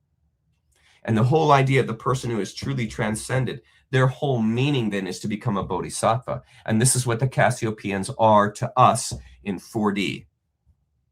Do you follow? And so a person like Laura who can tap into 4D lucidly, she can tap into telekinesis, the ability to communicate, telepathy. She can access the 4D telepathy necessary to communicate with these beings that are in 4D. And what is so amazing is, what do they teach? They teach that these dynamisms are what build us into more and more effective service to others beings, more giving and compassionate beings. It's through the pain and trauma and life that is required to learn and grow and become.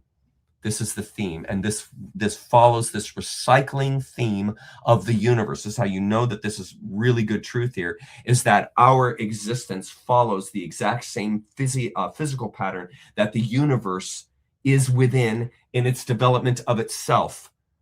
Our life is a reflection of that. That is a reflection of our life. That is why the celestial world is a reflection of our earth biology. These things develop together from the same patterns of emergence. These are the larger pictures that you have to take on in order to not be caught up in the anxiousness of society.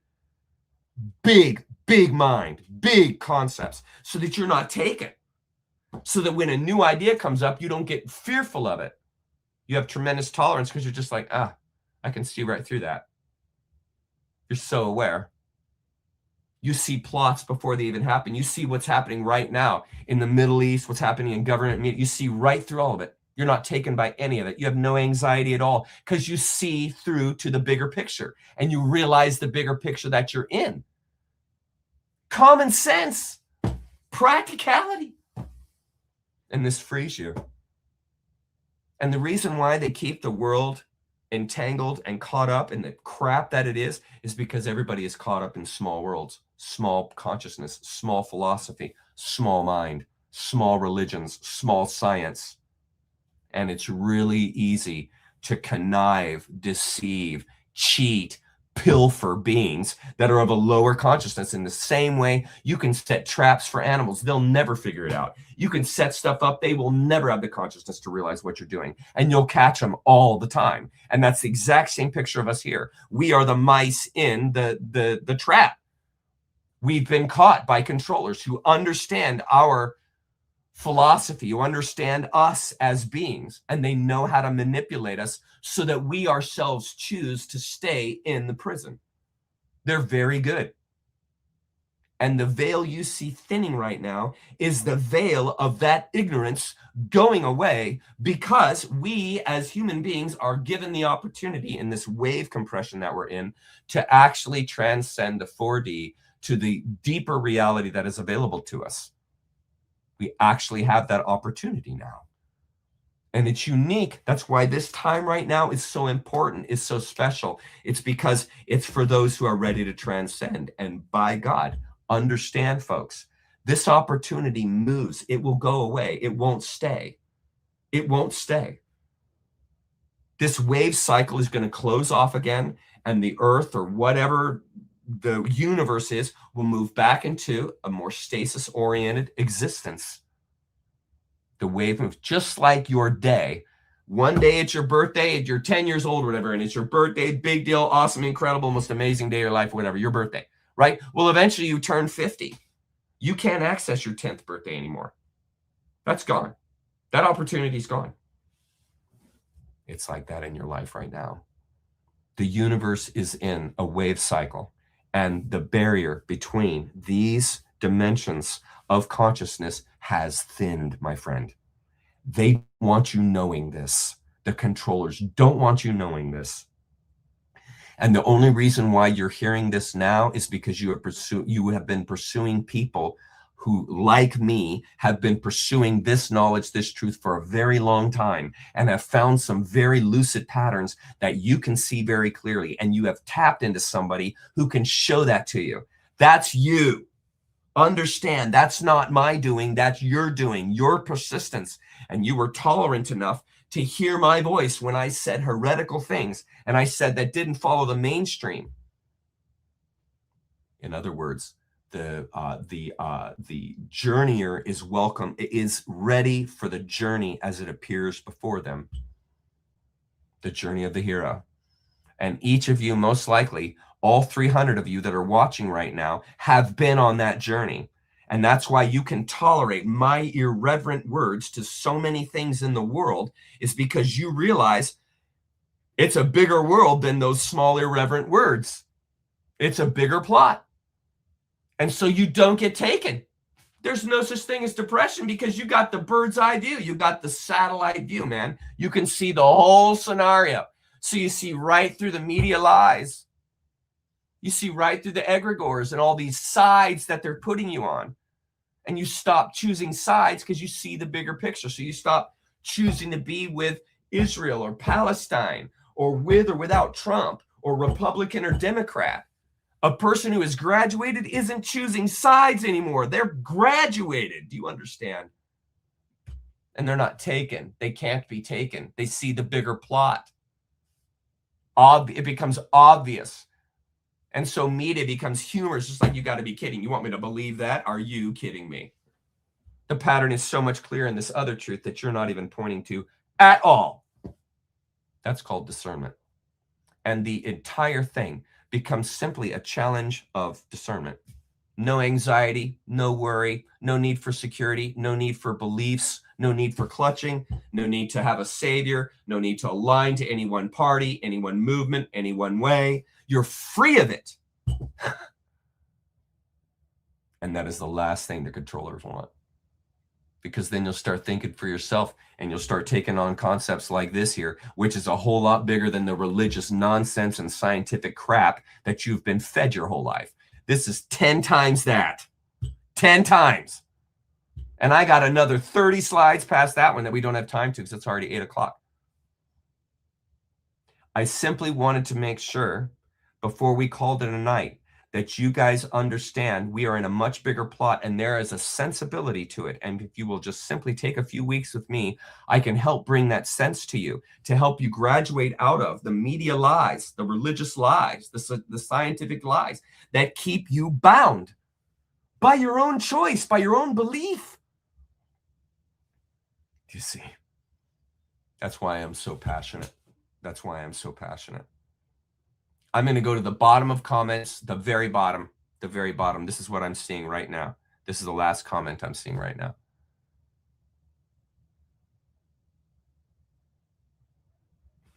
Put questions to me in caps. I'm at the bottom.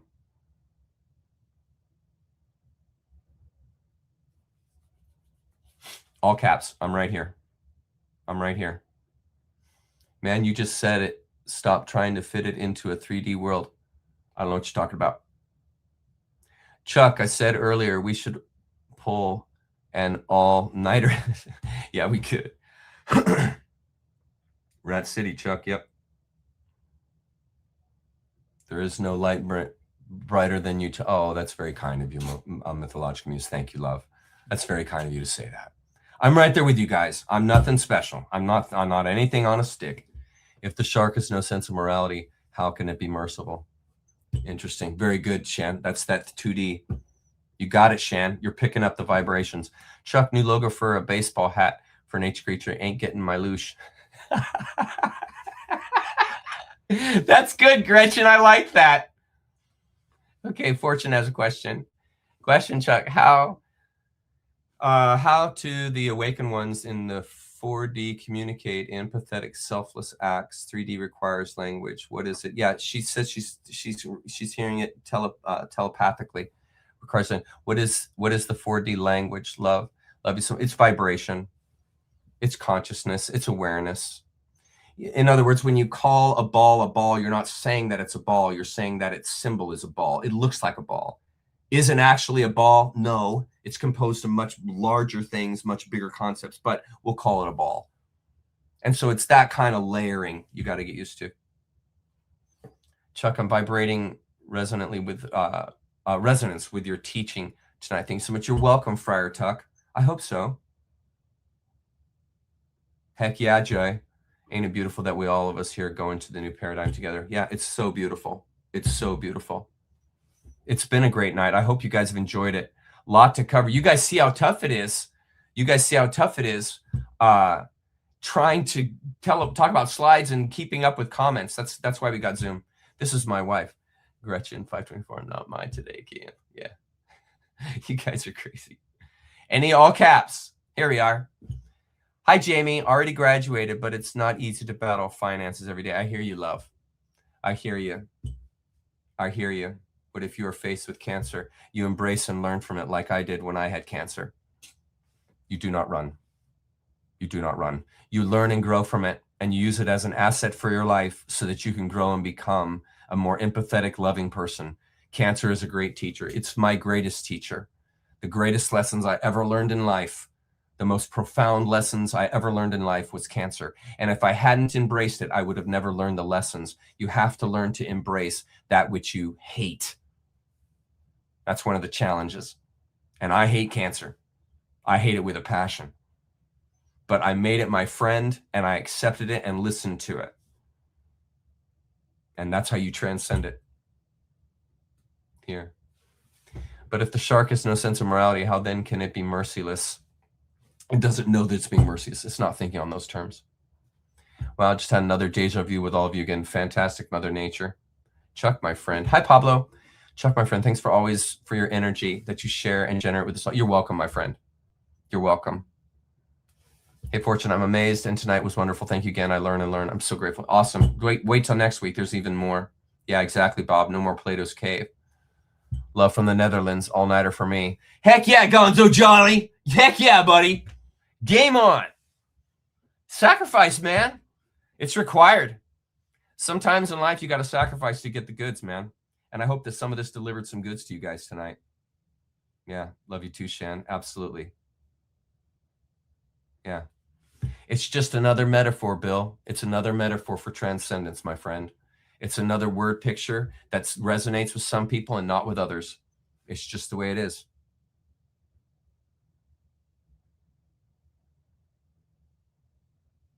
Yeah, Netherlands is gorgeous. Absolutely gorgeous. Are we good? Should we call it a night? It's, oh my God, it's 8 o'clock. Crazy. Heck yeah, Pablo. We are going to have another F1 meeting soon. I will announce it at my site. So if you're a member, just so that you guys know, in case you're wondering, I have a Formula One group that I meet with because we're all Formula One junkies. And so if you'd like to join the Formula One junkie group, come on and join us. We're all addicted. We're all not apologetic about it. I'm completely addicted to F1 and I'm not trying to quit. Not trying at all. Not trying at all. Yep. So there's a whole bunch of us like that. So if you want to join the F1 group, I will help you develop a love for Formula One. I promise you. I'll help you love it. It's a beautiful thing. Okay. Ivermectin are shrinking heads. Yes, they are. Absolutely. You're welcome, King. You're welcome. Yeah, I had a surgery to remove the tumor after I killed it. I killed it with natural medicine. But some tumors, like if you have a kidney tumor, sometimes the kidney will die in the body, and you have to have it removed, or it'll cause infection. And so it's like that with cancer. You can kill the tumor, but sometimes you have to have it removed. It doesn't dissolve. How do we be in the world but not of it practically? Knowing this helps, however, don't want to bypass real world human suffering as an empath. Yeah, part of the story of being an empath is being crushed, and that is part of life. The empath is not seeking defense, is not seeking attack, is not planning revenge. And so the empath has to see the deeper truth and understanding that's past ideas of revenge, spite, and hate. And the empath learns to navigate those spaces without being caught up in the anger. In other words, talking and dealing with a person who's angry and yelling at you, but you stay nonplussed. You stay on the level. You don't get taken, because anybody that can make you angry is controlling you. Okay, they're controlling you. If someone can make you angry, you are under control. And if you want their control to stop, you must contain your anger. You must deal with it. They're not doing the control. You are. You're allowing them to have control by being so taken by being angry at them. That's your problem. So you have to learn to work through that so that you can become the more idea of an empath, tolerant. It doesn't mean you have to like them. It doesn't mean you have to, be their best friend. But it certainly does mean you have to learn to stand in the space of them and learn to navigate that field of anger that they're demanding and help them through it. Not abandoning, but helping them through that course of anger so they can see the light on the other side, so they stop being angry, so that you help them save themselves by being there for them, by being nonplussed and not giving yourself to the anger that they're projecting on you. And a awakened, aware, advanced individual is going to be able to be in all those spaces and never be taken by them. They'll be able to see horrible people on the television who are evil and not get caught up in anger, and just realizing the best thing I can do is better myself, increase my meditation, and better the world around me to be able to bring down those people. Do you see? Alignment. Okay, I love you guys. I think we're going to call it all. Night, guys. I love you guys. I'm going to play the outro here and we're going to call it a night. I love you. Thanks for being here. I'll see you tomorrow on Zoom. We got it at 1 o'clock. My brain is fried right now. It's on at 1 o'clock tomorrow. I'll look forward to seeing you tomorrow at 1 o'clock Seattle time. If you don't know how to get to Zoom, go to my website, NatureCreature.net, www.naturecreature.net. That's my website, and you can sign up for Zoom. And meaning you can sign up and be a member, and then we have the Zoom link there at the site for the members. So come and join us. I'd love to have a conversation with you. We're going to have a lot to talk about tomorrow because tonight has been a big night, and I knew it would be. And I got more for you next week, man. I got tons of it next week, so I'll look forward to seeing you then. Here's the outro. I love you guys. I'll see you later.